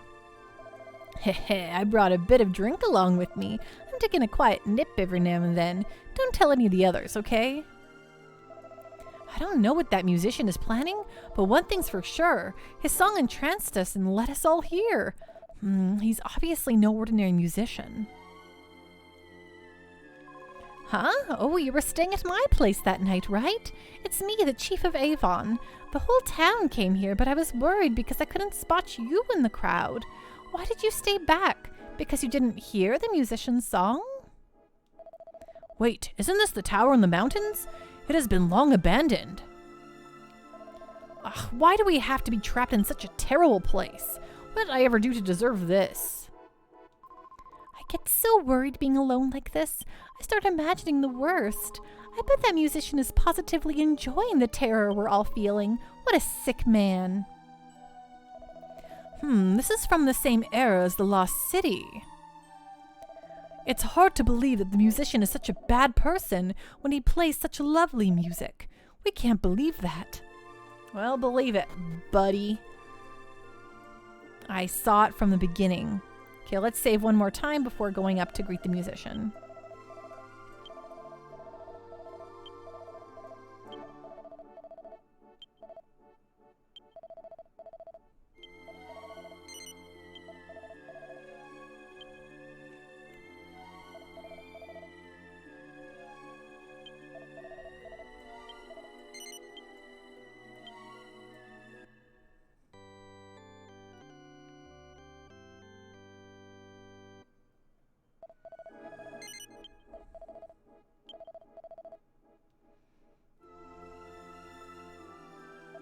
You can't make it through the hole in the wall if you're any bigger than me.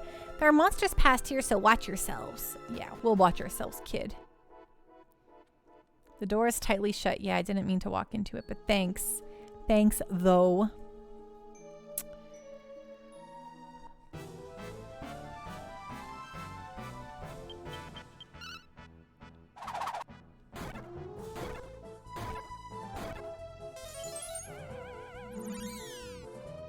Oh, don't cast Fireball with one L on me.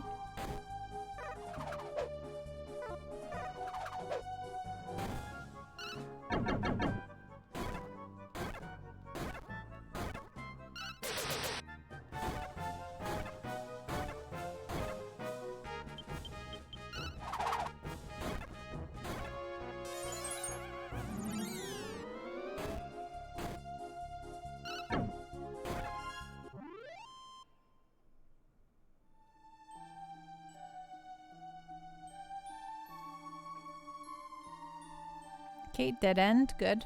Good.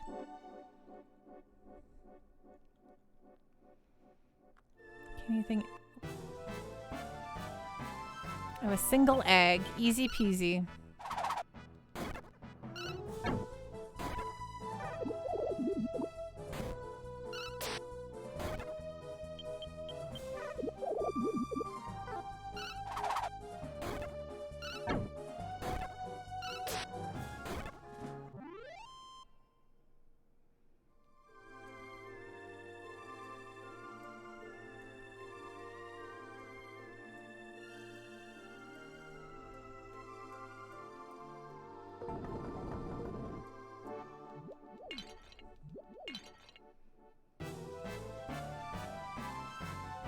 Ooh, look at these guys. Check out this rock golem.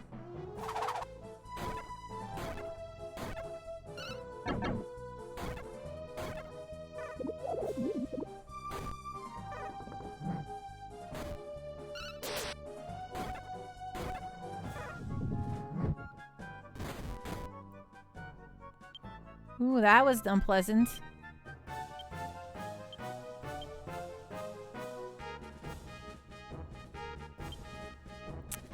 Skill, heal. Oops, I mean not skill, cast.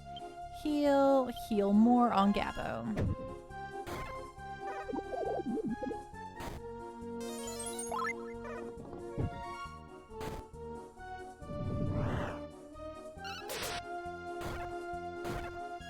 Yeah, the brutal hits are always rough.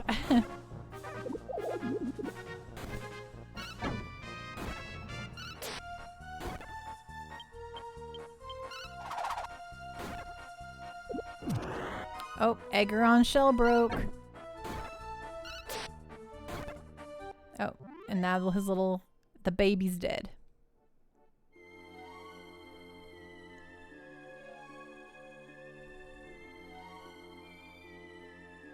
Oh, okay. That was the way I wanted to go. Dook, dook, dook, dook, bow, bow.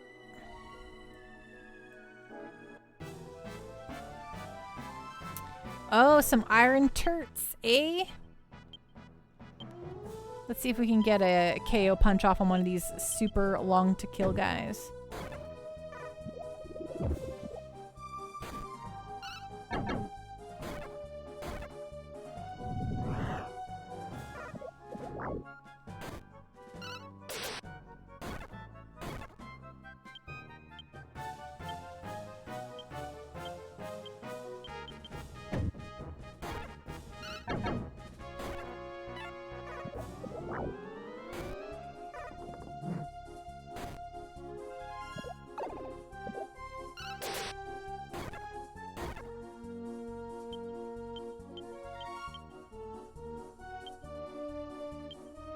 Oops, I always go scale what I mean cast.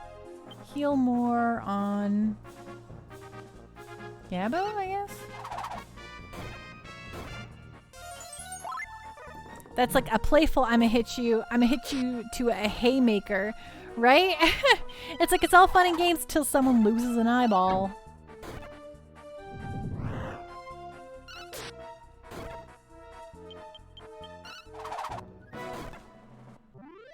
There we go.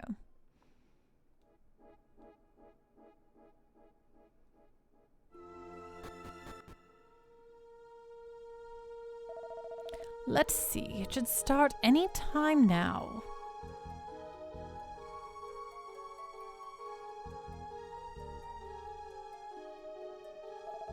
Huh? Haven't I seen you somewhere before?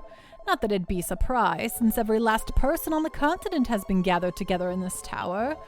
I'm sorry for kidnapping everyone and locking them up, but there simply was no time to explain. What time did you say it is? It should begin any time. So it's finally here. Look on and gaze at the chaos which will ensue. Oh, maybe he's saving everyone.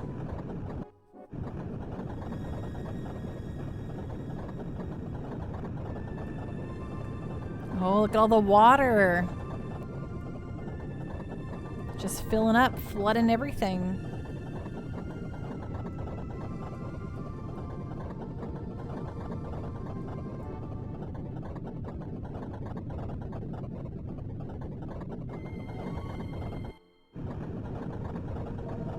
See, the continent will be submerged beneath the sea. The villagers and towns will all be underwater. I'm a Tula player, but I'm also pretty good at fortune telling. I can predict the near future fairly well. I've sworn to myself to use this power to help those who suffer at the hands of the monsters. I'm afraid the monsters might be behind this disaster, so I decided to help the people take shelter in this tower. What the heck was that tremor? And that sound? What? The sea's closing in! What? That can't be! My god, it is!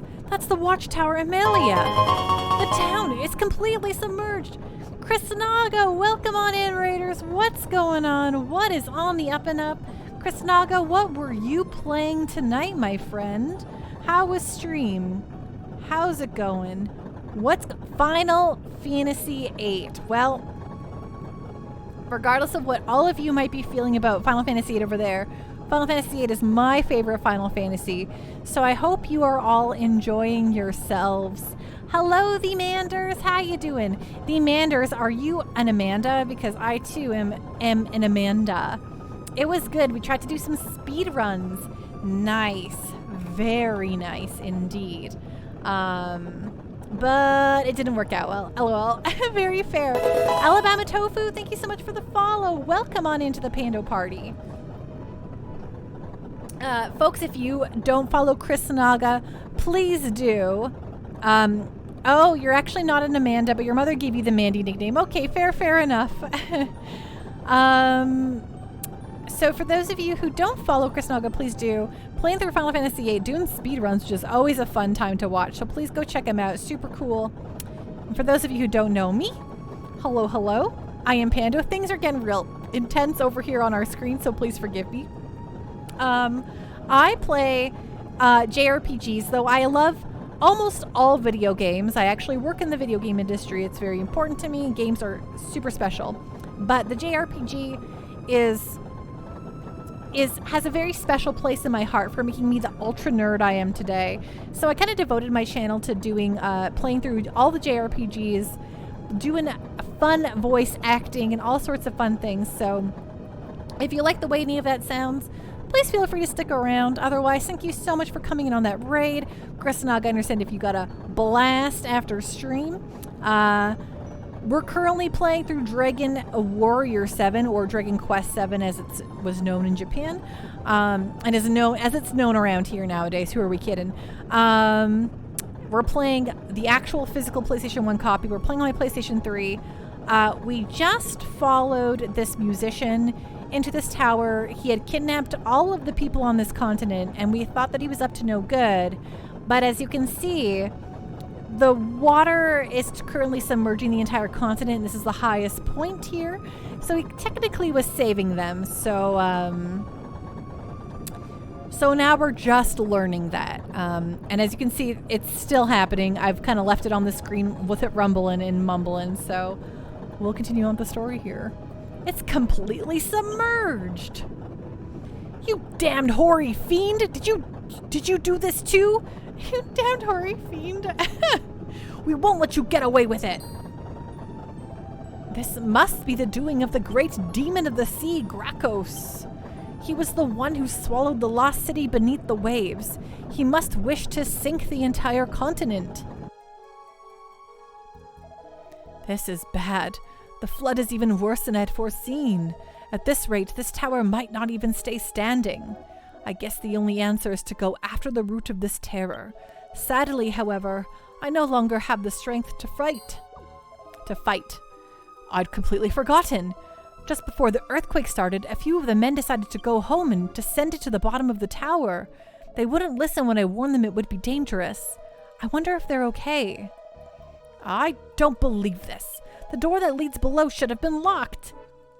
Sorry about that. Well, before I noticed it was open. I can't believe it. They went down at a time like this.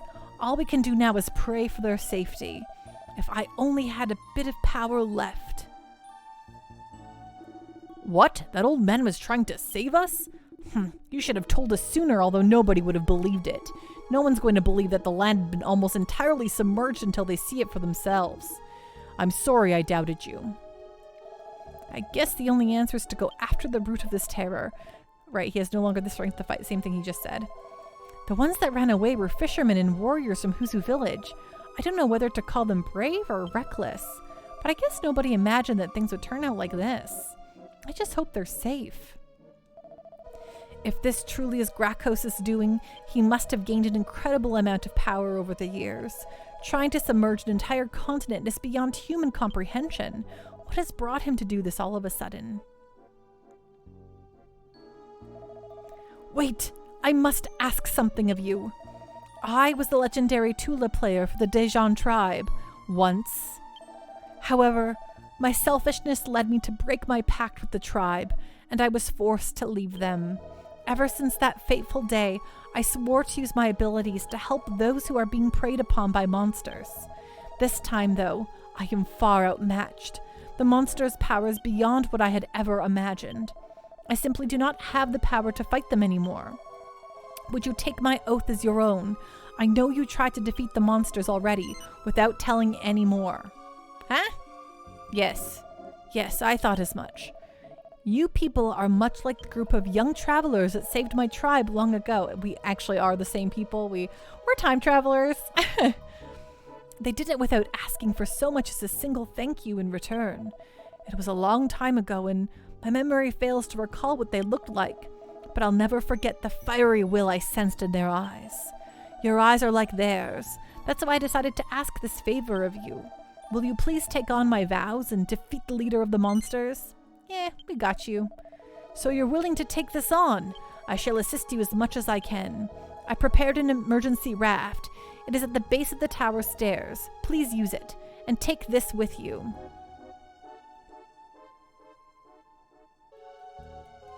Oh, we got a wind shard. Heck yeah, we need that. This stone is my charm. Believe me, it works. You've taken on my vow, so please take it. Okay, later.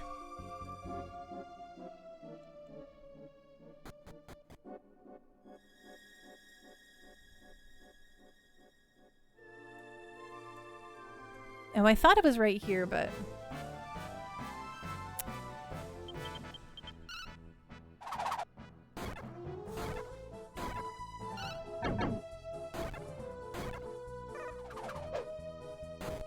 Unless I'm spun around, I should probably double check that I'm not missing the raft in another part of the map here.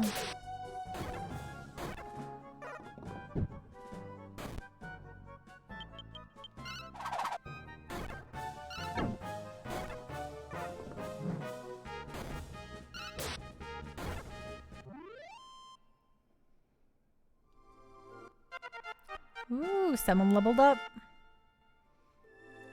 Good job, Gabbo.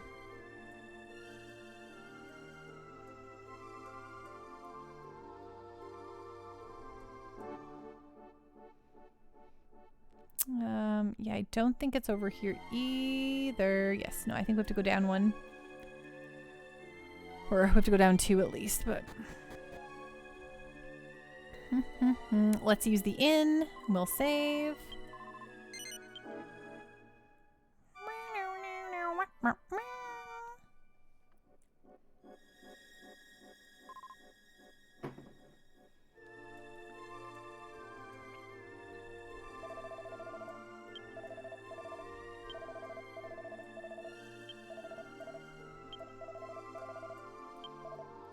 I would like to save. Thank you, sir.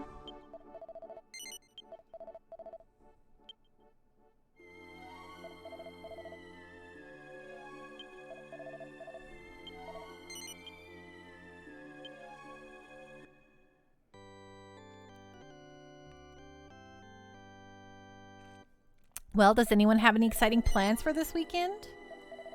Oh, shoot, I did it again. Or I'll just back out, but I mean to... I would like to continue playing, actually. Thank you. Reset game. Yes. Instead of saying, yes, I would like to continue playing, I just press circle to back out of the menu, and it takes that as a, no, get me out of here. That's not what I want.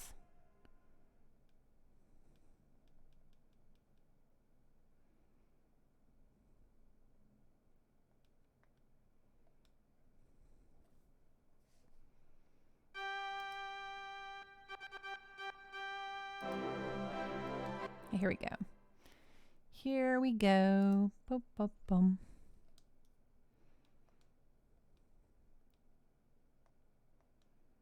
Oops, start. Continue.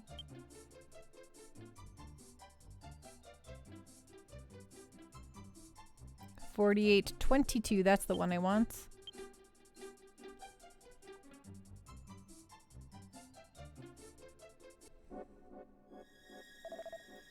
Yes, thank you. Welcome back. I was not gone for very long, but thanks.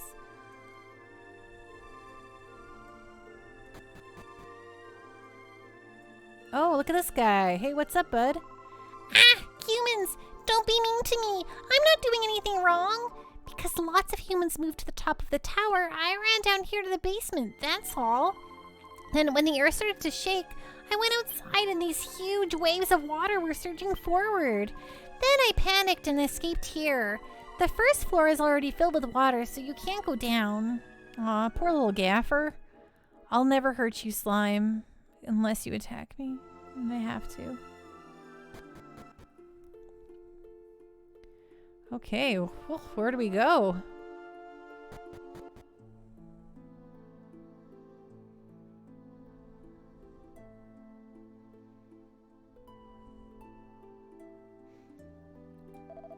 What's going to happen to me floating on a barrel like this? Huh? Are you rescuing me? Never mind, with a flood like this, things will be pretty much the same no matter where I run. Now, if you could get rid of the water, that's another story. Yeah, well, wow. Yeah, well, wow. Damn it, if I knew that this was going to happen, I would have stayed put in the tower. Huh? Was that old man actually trying to save us? Can't be. Nobody can predict the coming of a flood, can they? What the heck is going on? No sooner had I managed to escape from the tower did I have to deal with the flood. What did we do to deserve this? We barely managed to take refuge on this lookout platform, but I wonder about those fishermen who were headed for Huzu. Do you think they're all right? The water has risen so quickly, and without any rain, this is no ordinary flood. Could a monster have caused it?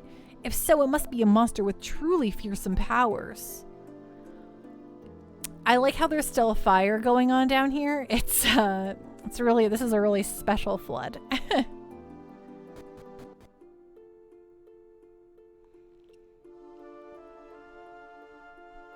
Well, let's go visit Huzu.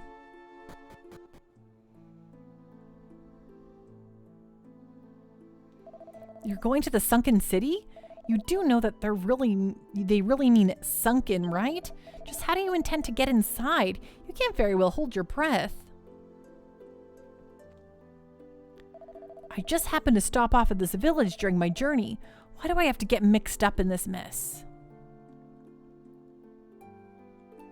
You want to know the location of the lost city under the waves? Hell, I don't know. You must be crazy wanting to go to a place like that at a time like this. Well, rude. The lost city? One of the men I escaped with knows exactly where it is. Huh? Where the hell did he go?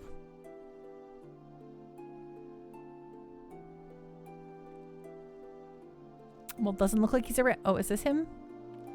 Aren't you the ones who helped us escape from the tower? Where is the city that lies at the bottom of the sea? What a strange thing to ask. If I'm not mistaken, just sail dead west from this peninsula. You should be able to see it easily, even from the surface. Oh, dead west from this peninsula, huh? Oh, oops. So, okay. Get out of here. Okay, so this is the peninsula. Okay, should I just go dead west now? Oh yeah, that's it. Right here. The birthmark on Pan's left arm suddenly got hot and started to glow.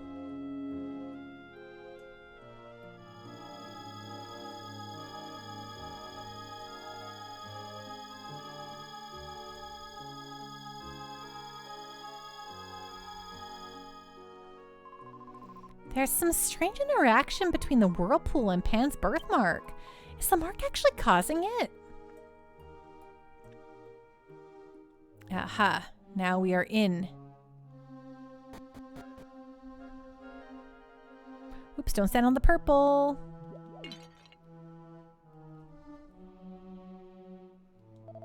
It's been hundreds of years since I last saw a living human being. Our fates were joined with the city when it was sunk. The sea demon Grakos cast a spell on us. We're trapped in this ruined city for eternity. That's a bummer. Let me check out this sack. The bag was a jewel bag. Oh no. Look at him. So mischievous. Whoa, don't you call for help. That's just rude.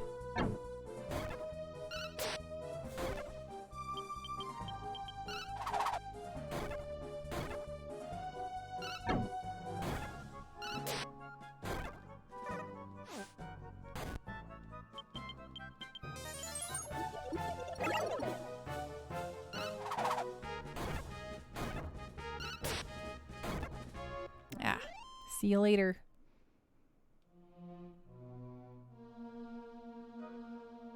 Well, that was a lot of money. That's nice. Or a decent amount of cash.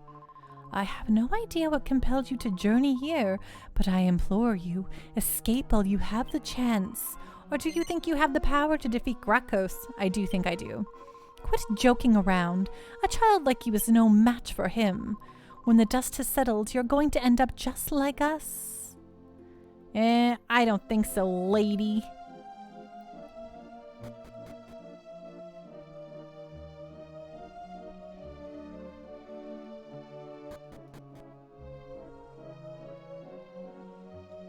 Do you want what's inside that treasure chest? Yes, please. Go on, take it. Treasure is of no use to me anymore. Thank you, sir. It's going to be a mimic or something. Ooh, a tiny medal. I would like to find the place to turn in my tiny medals eventually. I have so many.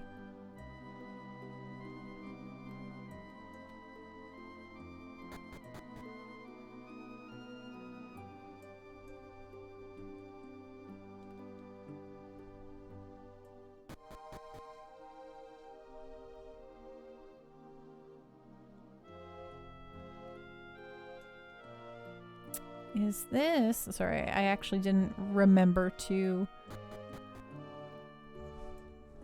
Or I didn't double check everything out here. Oops, I didn't mean to leave.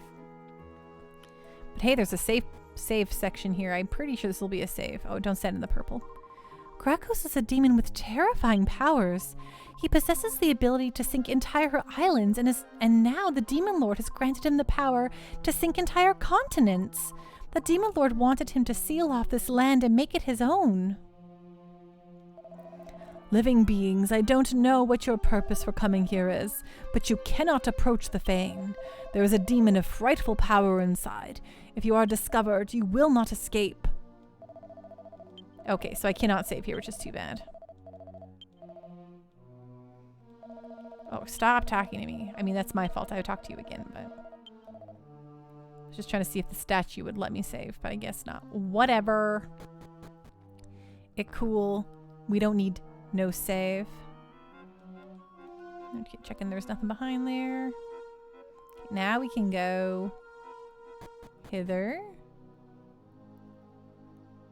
Okay, that's closed off, and there's no way for me to... Okay, nope. That's gotta be happen over there. It's fine. I think I see the way to get that treasure chest now. So, let's hop on up this staircase. Go this way, go this way, go this way. And then I think our treasure chest will be in here. Heck yeah. But it was a mimic, of course. Check him out. Can you KO punch him? That'd be pretty fun. Okay. Didn't work, and that's okay.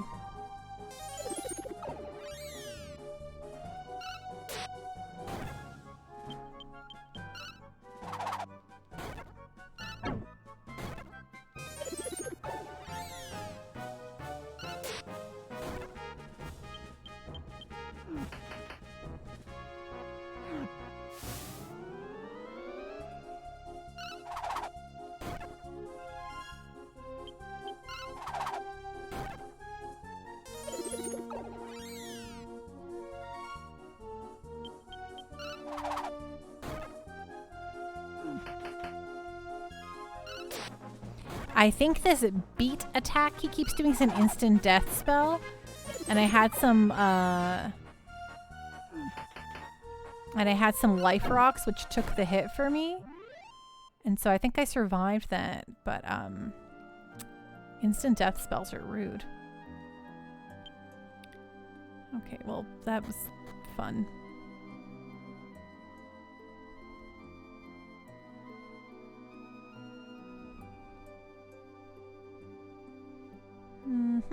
Okay. When I was alive, I was an architect. I made the 5 stone monuments at the entrance to the town. Look at the stone monument in the center. You'll find something interesting there. Oh, okay.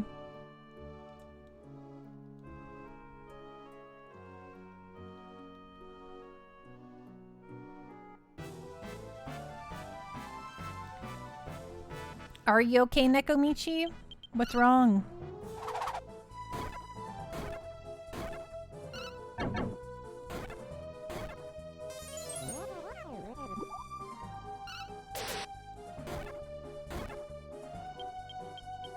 Think you're sick?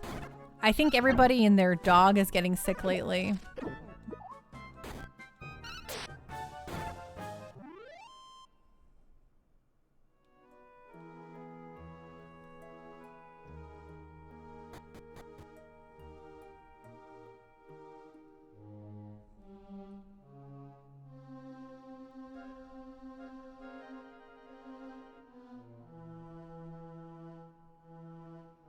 Well, I hope that you start to feel better, Nekomichi. Being sick's always a bummer.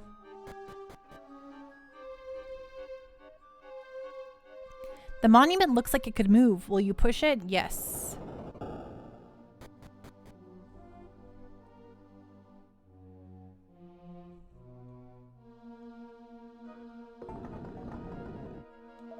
Long ago, there was a horrible earthquake and a terrible flood.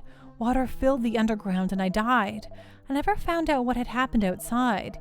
You are the first humans to come here since the disaster. Please tell me, has the city already fallen into ruin? Yes. So it is true. Thank you. I knew it, but I needed to hear it.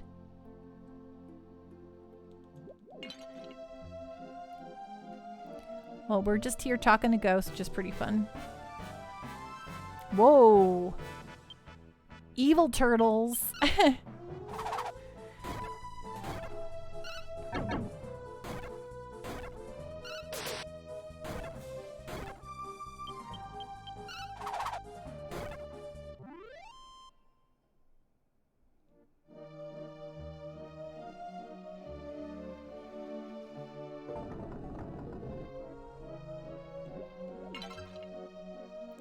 We found the Hork. What the stink is a Hork heart? Oh, right. These are the souls of the monsters that we can mess around with that other thingy.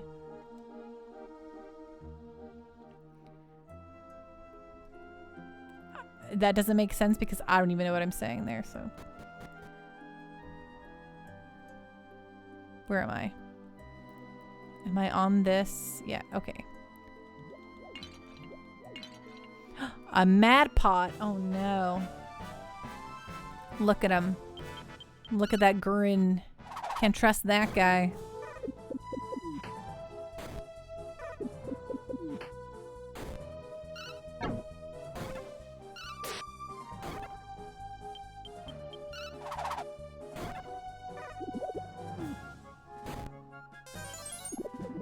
Whoa. Do not cast Infamore.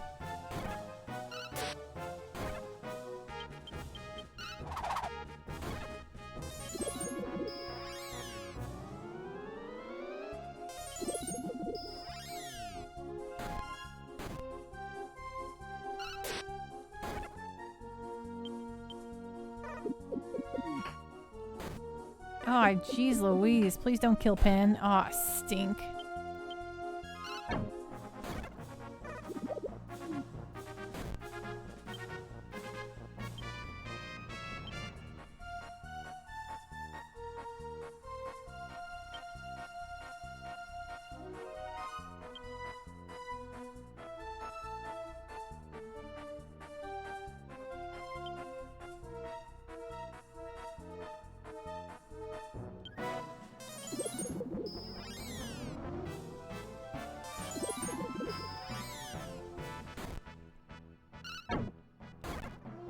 Thank goodness.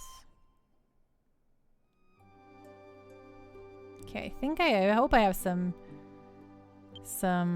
items here that can revivify.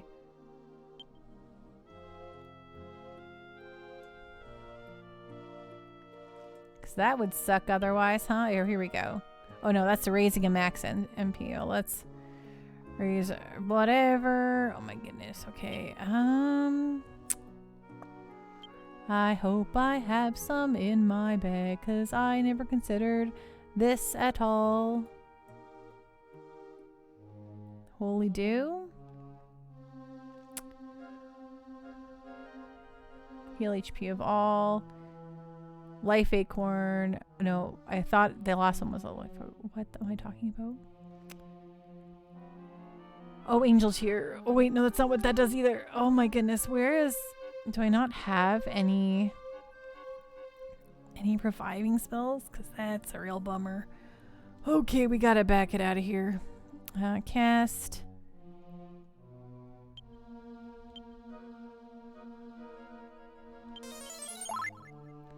Okay, we need to leave and come back because we're in a bit of a pickle. Just gonna finish throwing these pots around. Hopefully there's no jerkish creatures here. Oh shit. Oh shoot. Oh, okay, great.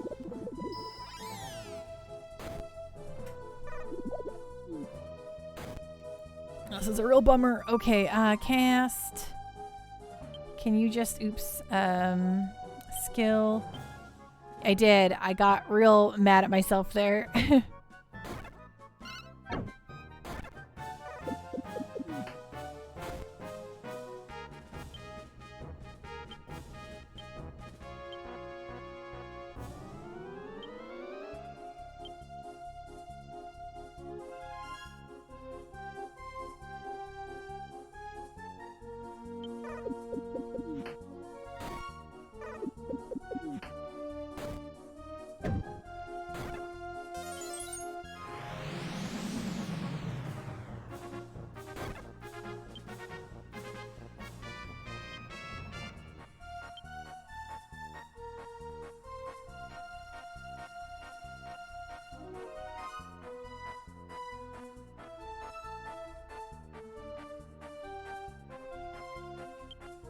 We're in a heap of trouble here.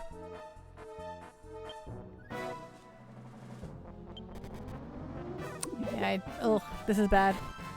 We're gonna die here. Okay, that's fine. That's on me. That's on me. That's a real bummer.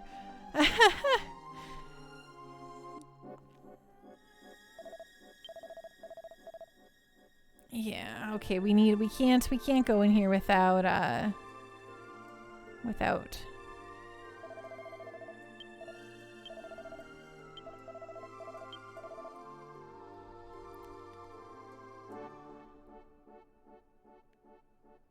the moon herbs don't revive.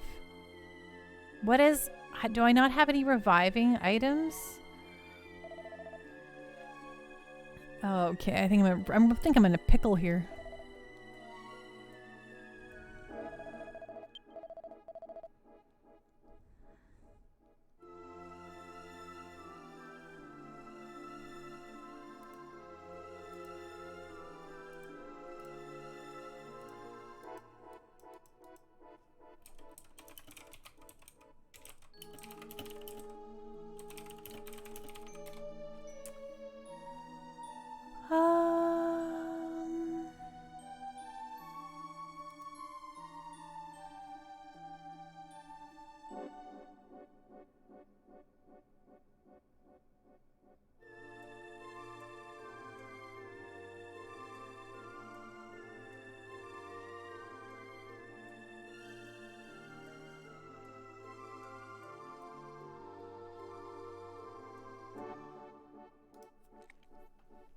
Okay, so the World Dew I had, I think, does revive, and I just messed up.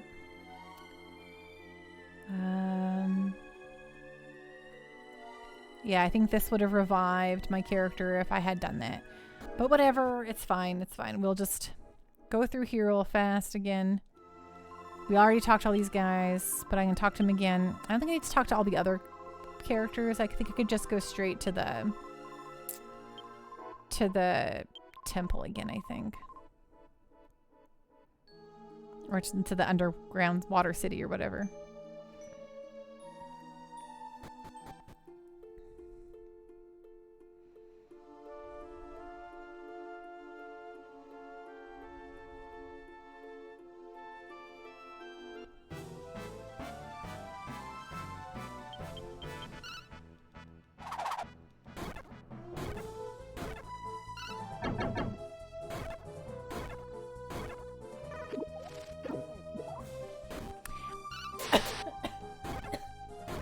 These little penguins look like eggplants.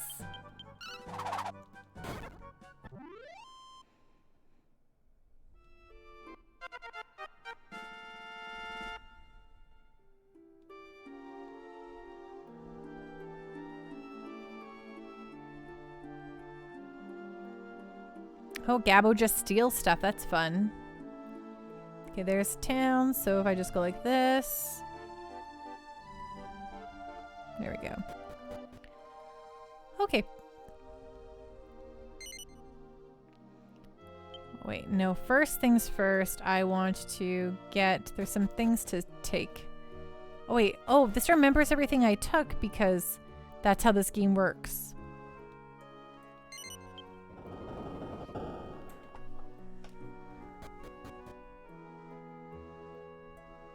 So I think I should still have the... Yes, I have the Hork Soul, so I've done all of this in here. Well, that's nice. I just lost some money, and that's okay. I'll go through and break all of these again. Okay, that's the one who killed us, but we're all alive this time, so it should work out just fine.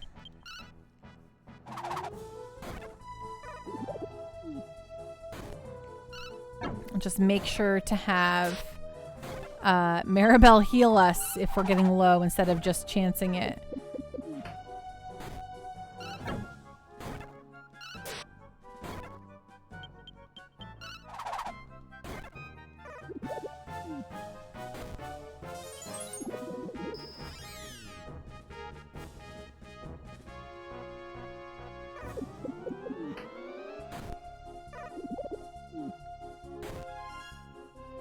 Okay, now everyone being asleep is really a bummer.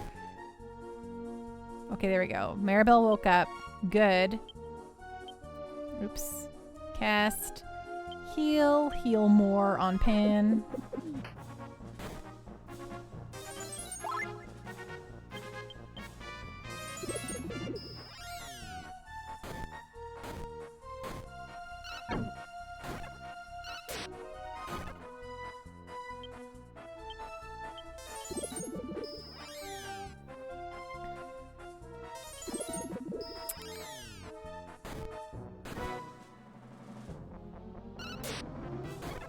There we go. You're dead. It's over. It's over. Okay. Item. Or cast. Oops. Maribel. Heal more. On Pan. On Gabbo. You're fine. Okay, good. Dunzo. Do you think... We'll go straight forward and see. Ooh, hello, Evil Diver. You're kind of cool looking.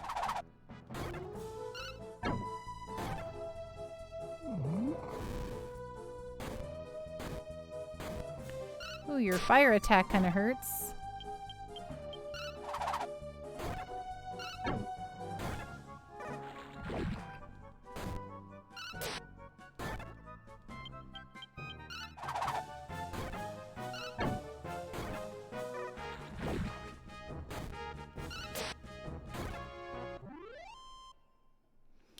Hello, Komodo. How you doing? What's going on? What's on the up and up, my friend?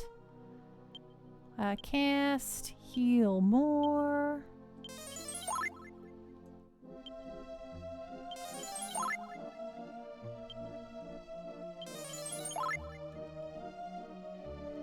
Thanks, Komodo. That's very kind of you to say. I was an outstanding potter. Take a look at this pot. I spent my entire life perfecting it. What? You say it looks just like an ordinary pot? Ha, amateurs. You're only looking at the surface. If you think it's so ordinary, try throwing it. I love to throw pots. How about that? Did you see how far this masterpiece of mine can fly? Impressive, isn't it? What? What's the point of a flying pot, you ask? Ha! Obviously, it is impossible for an amateur to appreciate my work. I don't know why I wasted my time showing it to you. It was life's work and I just chucked it and he didn't care. Great. Good.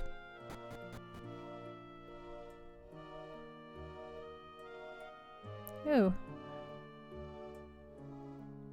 I think I'm... Oh, wait, no. Is there a way around this way? I don't think so. How doth one such as myself get over there?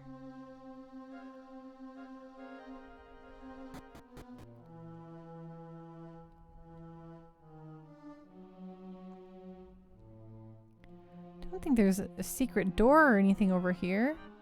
I tried. I guess the pot got potted. It sure did.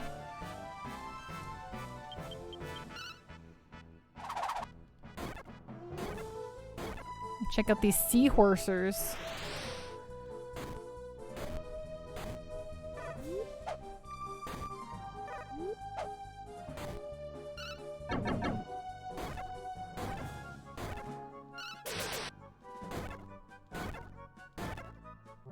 Nice.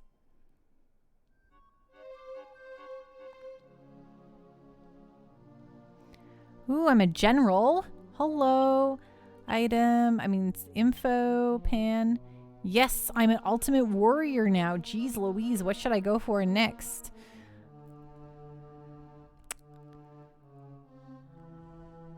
That's a great question. Gorsh, maybe a shepherd?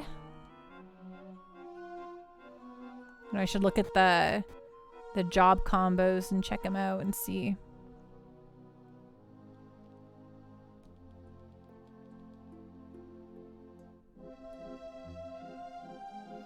Really bothers me. I don't know how to get over there, but that's okay. It might be another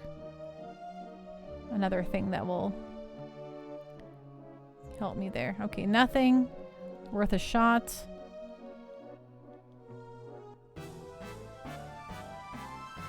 Whoa. Multi-eyes is something else.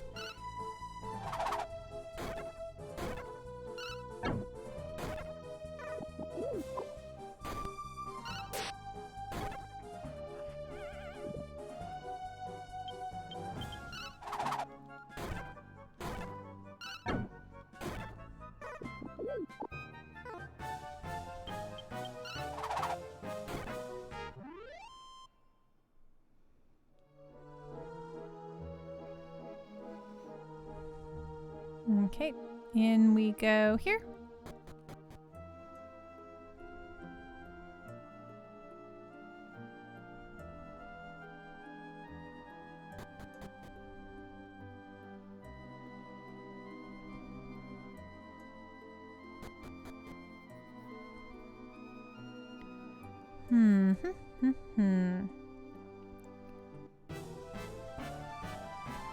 Oh, some evil turtles again.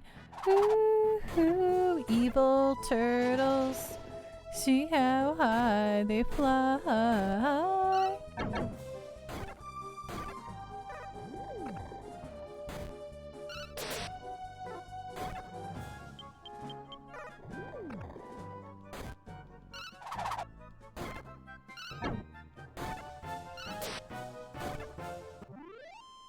Nice.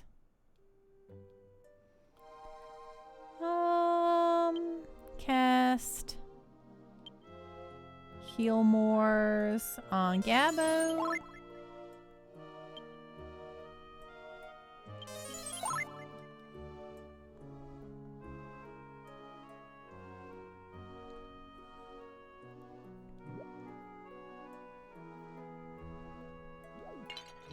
Oops.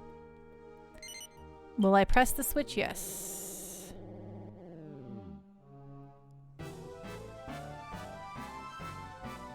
Okay, I kind of want to explore the other side before we start messing around with water levels, etc., etc.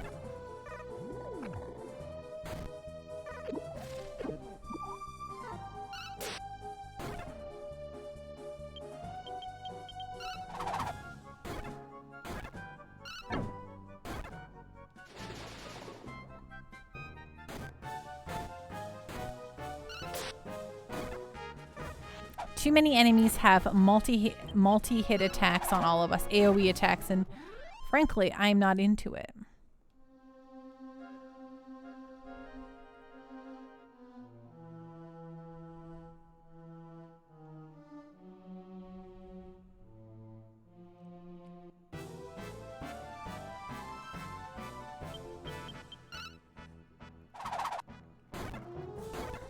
Is there an OP attack in this? Like in what sense, Heat Hinder?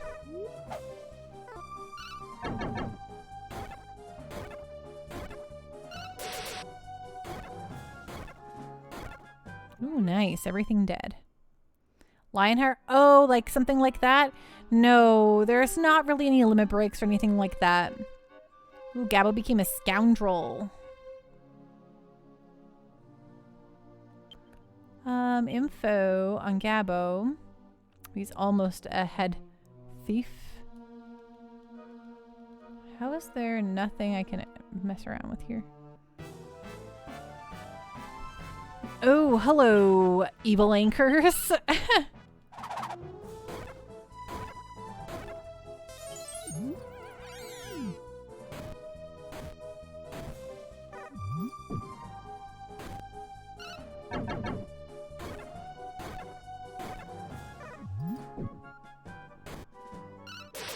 You like how all the characters show instead of going inside you? That's, yeah, I think a lot of RPGs have all of the characters showing. I get, like, some of them I guess don't, which is, you know, I don't know. I don't mind either way, really.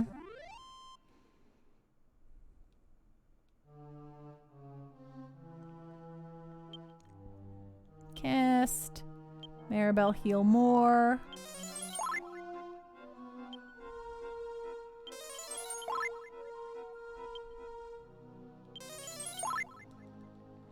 Back it up, back it up. Okay, one last. Okay, well that looks special and important.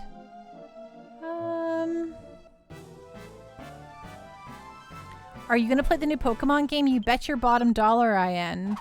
Though it'll probably, I'm asked for it on my Christmas list, so it probably won't be till the new year that I play Scarlet or Violet. I don't know which one I'm going to get. Both of the legendaries look funny and fun to me, so I'm happy either way.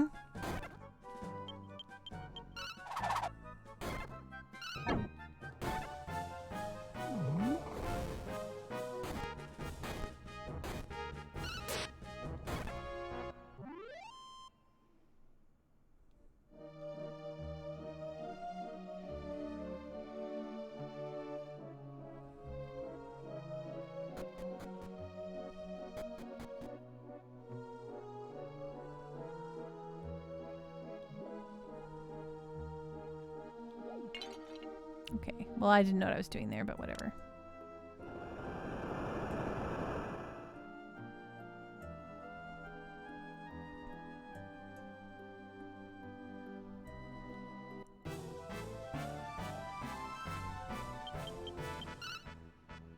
Oh, I should have healed Gabo and Maribel. Oops.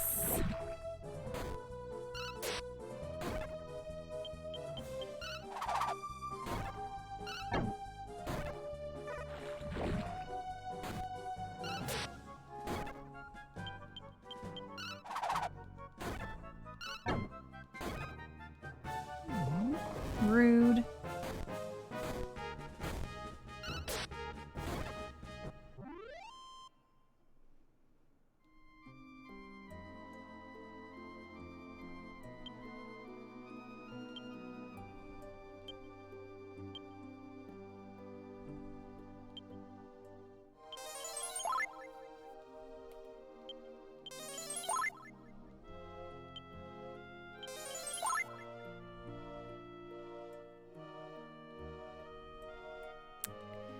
Okie dokie. What if we go... Oh yeah, I see. I see. That's some...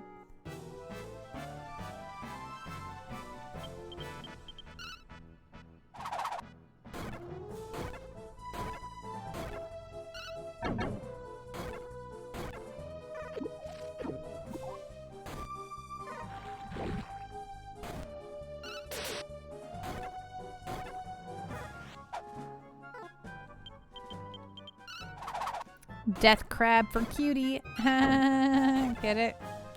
Sorry. Excuse me.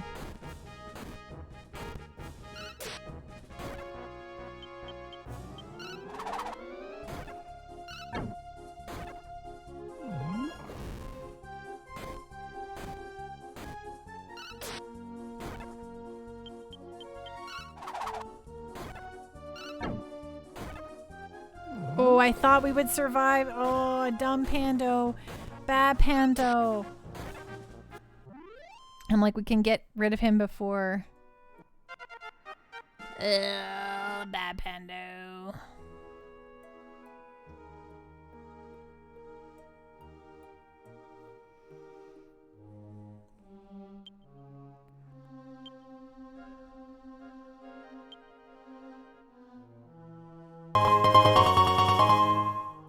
Hey, Backlog Boys, what's going on? What's on the up and up? How are y'all doing? What's going on?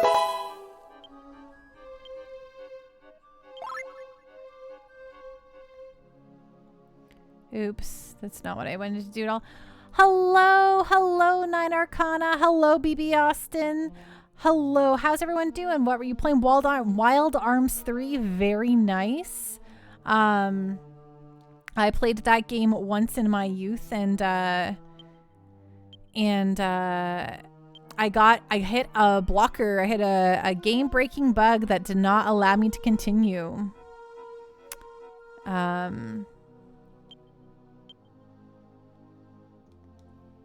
So yeah, welcome in everyone. Hello, hello, folks. If you don't follow Backlog Boys, please do. Playing Wild Arms 3. We're about to probably have a bad time here with dying again, as I foolishly let my characters die in a dumb way. I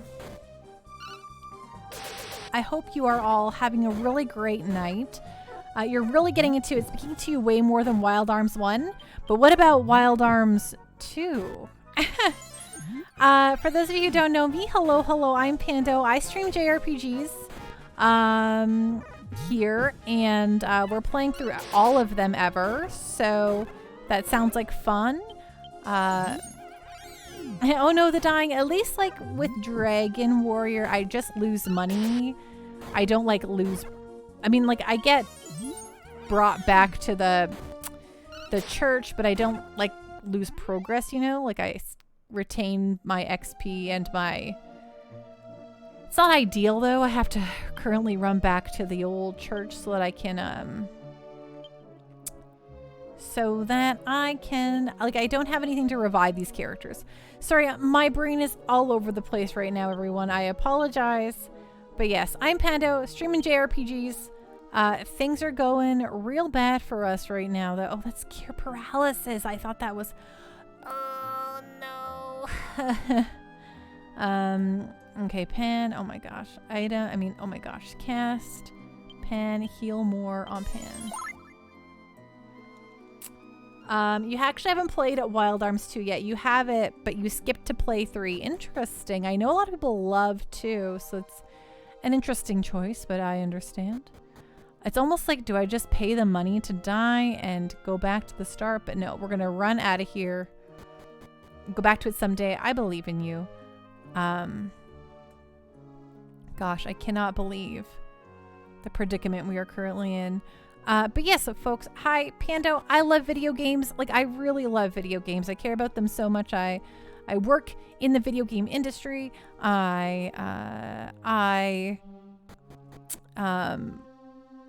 Despite the fact that I'm playing JRPGs exclusively on my channel, I kind of love everything.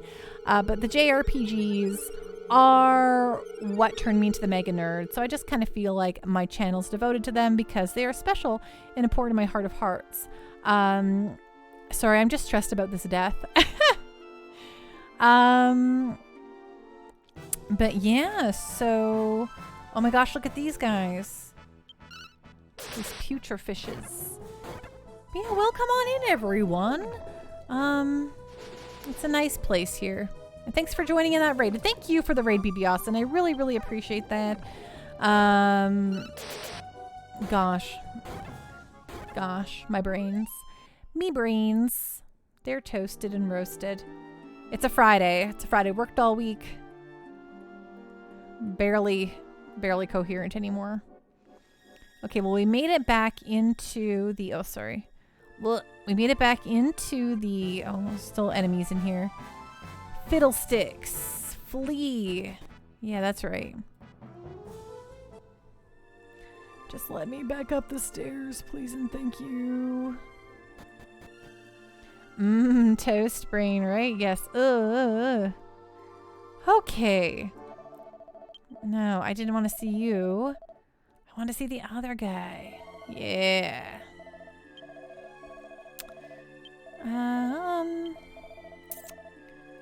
What do you seek in our temple? Revives, please. Yeah, call back Gabbo. Yes, it'll cost me money, I know.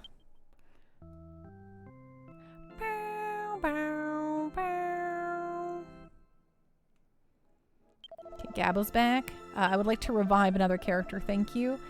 Like, soon Maribel, like, in just a few more fights, Maribel's going to learn Vivify, which is a 50%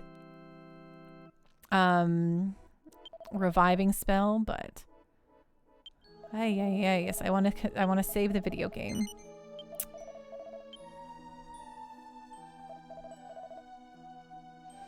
I can't believe I can't buy reviving herbs or anything right now at this point. It's really, I think it's life acorns. No, maybe I had them, but then they all got destroyed on me. But I can't buy them now, which is really a bummer. Yes, I would like to take a rest at the inn. Thank you, ma'am. Okay. Be careful, thanks. Yeah, let's give it one more go. Let's give it another go here.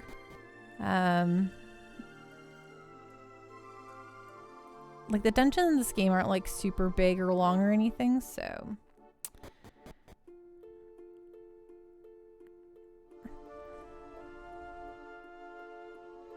How about that? When you're playing like RPGs or like Zelda games or anything like that, how do you like your dungeons? Do you like big, giant, sprawling, like monolith dungeons? Or do you prefer shorter, bite-sized dungeons with like maybe more of them?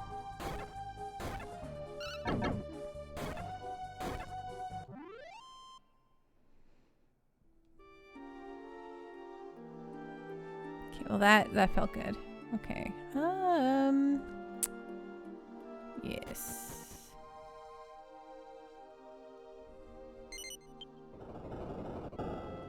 Okay.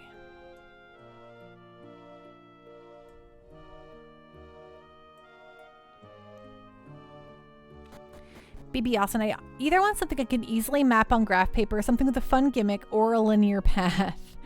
Yeah, so I guess like for Zelda in particular, I remember when Link Between Worlds came out and I loved the smaller dungeons in that game.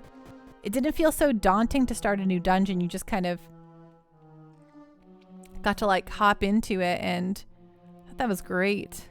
Okay, there's a thing here, but oh yeah, I want to put that. Okay. Okay, I do not like these evil divers. Their fire attack is really annoying. Yeah, see? Yeah, good maps can make dungeons fun. So are you just a giant Etrian Odyssey fan?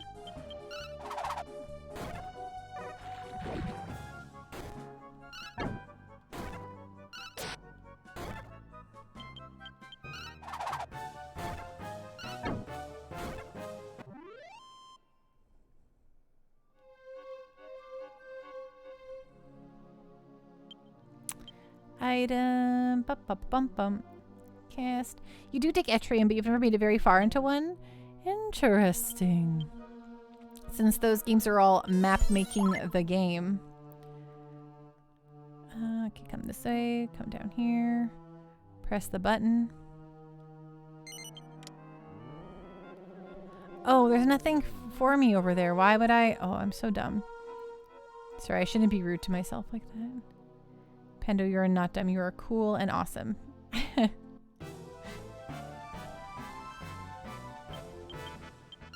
Death crabs. Death crabs. Death crab for cutie. Just gonna keep making that joke. Every time. Let's go.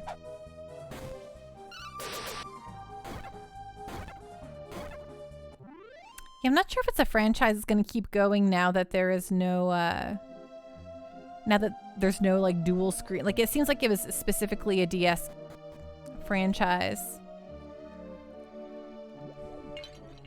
Oh, I think I want these to throw at this, right?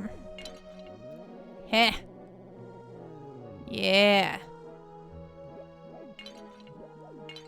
Now I just want to throw them for funsies.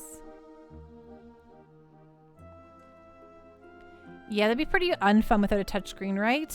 Agreed. Aw, what the snapple just happened there? There we go. I'm sad they didn't remake 3. I want to collect them all on the 3DS. Very fair. I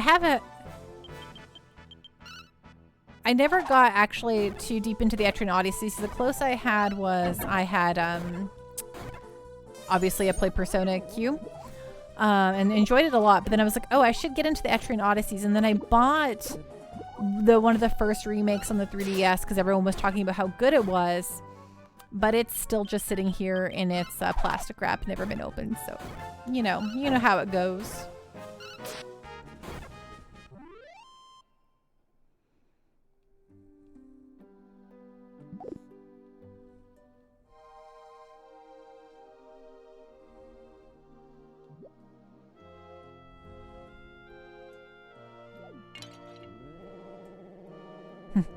I have 1 and 2 sealed. I know all too well, right?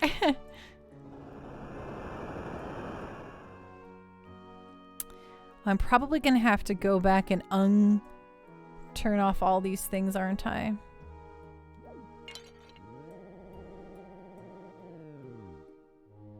It's a good sound, though. Wow.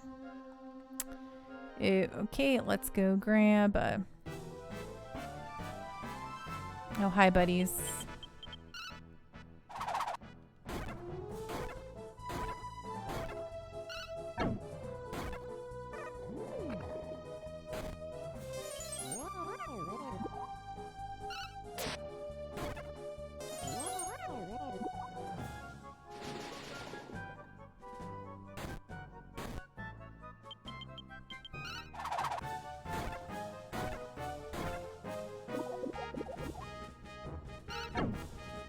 With DS games, it was so easy to just, like DS and 3DS games, it was so easy to just buy the games and not worry too much about like affordability or anything, or if you're going to get to it right away, because they were affordable. Like you could get them for like, 30 to 40 bucks, right? And so I would just be like, oh, I would be like browsing Best Buy or whatever. I'd be like, oh, they have a copy of this. Sure, I'll pick it up, right? And you would just pick it up and put it in your pocket. Throw it in my bag. Continue on with my day.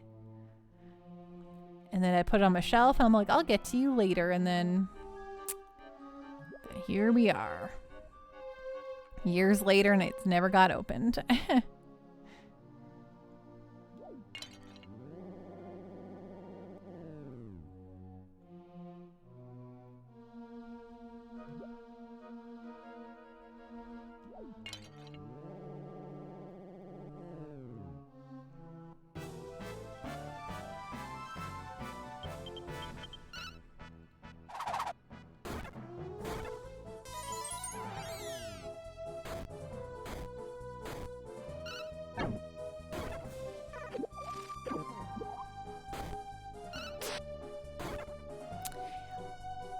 BB Austin. I literally was inspired to form my channel because I didn't know how to play all of my games, so I didn't put myself on a schedule.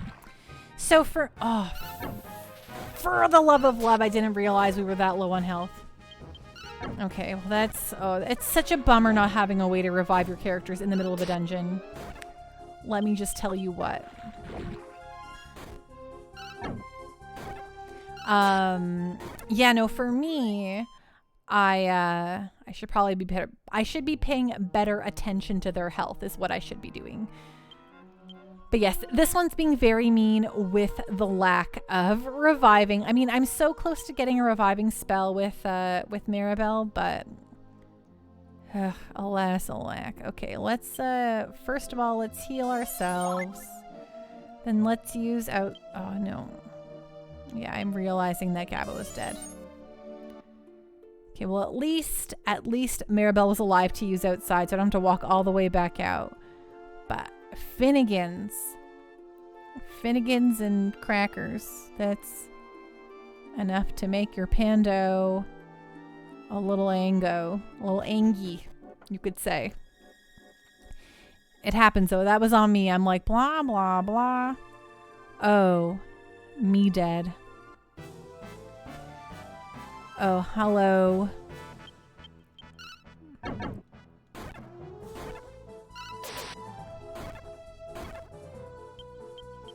But they give me a shop here. But there's no reviving items, which would be nice. And there's not really any good healing items either. Anyway, it's really just a pain in my side, that's for sure. And I don't think I can leave this time right now. But yeah, there's nothing here, right? Yes. Unless, like, I don't know what this pink pearl is, and I'd really like to know. But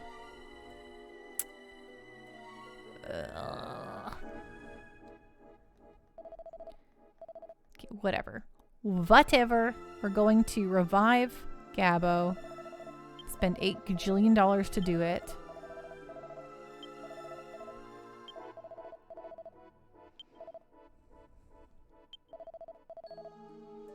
The only dead guy. Thanks. That's who I want to revive.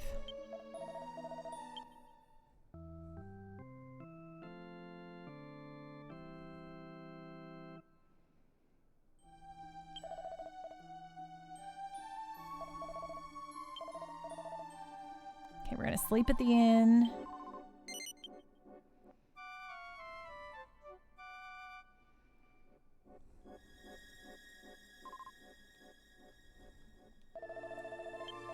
We're going to save the video game.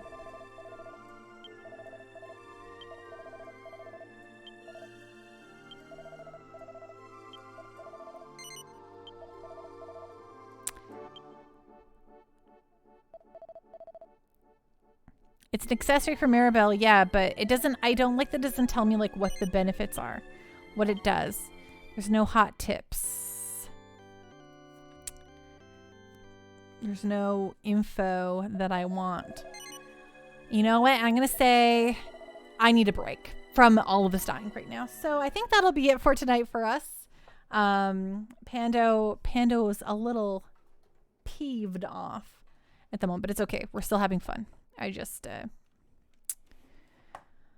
just losing my brains here. I can't speak very well and I don't know what I'm doing. So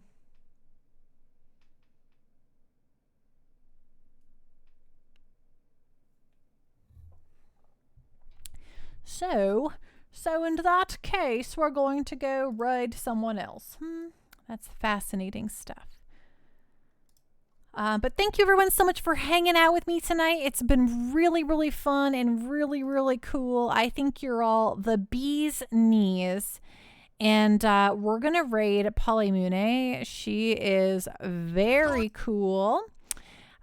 She is doing a 24-hour subathon, which is really fun. Someone who's done a subathon myself, they take a lot out of ye. So let's go in, say hello, happy subathon, good luck. She's currently playing Phasmos, so that's always a good, fun, spooky time. You're all cool news cucumbers. So I hope you enjoy your time over here. And let me just, I didn't even go to just pan here.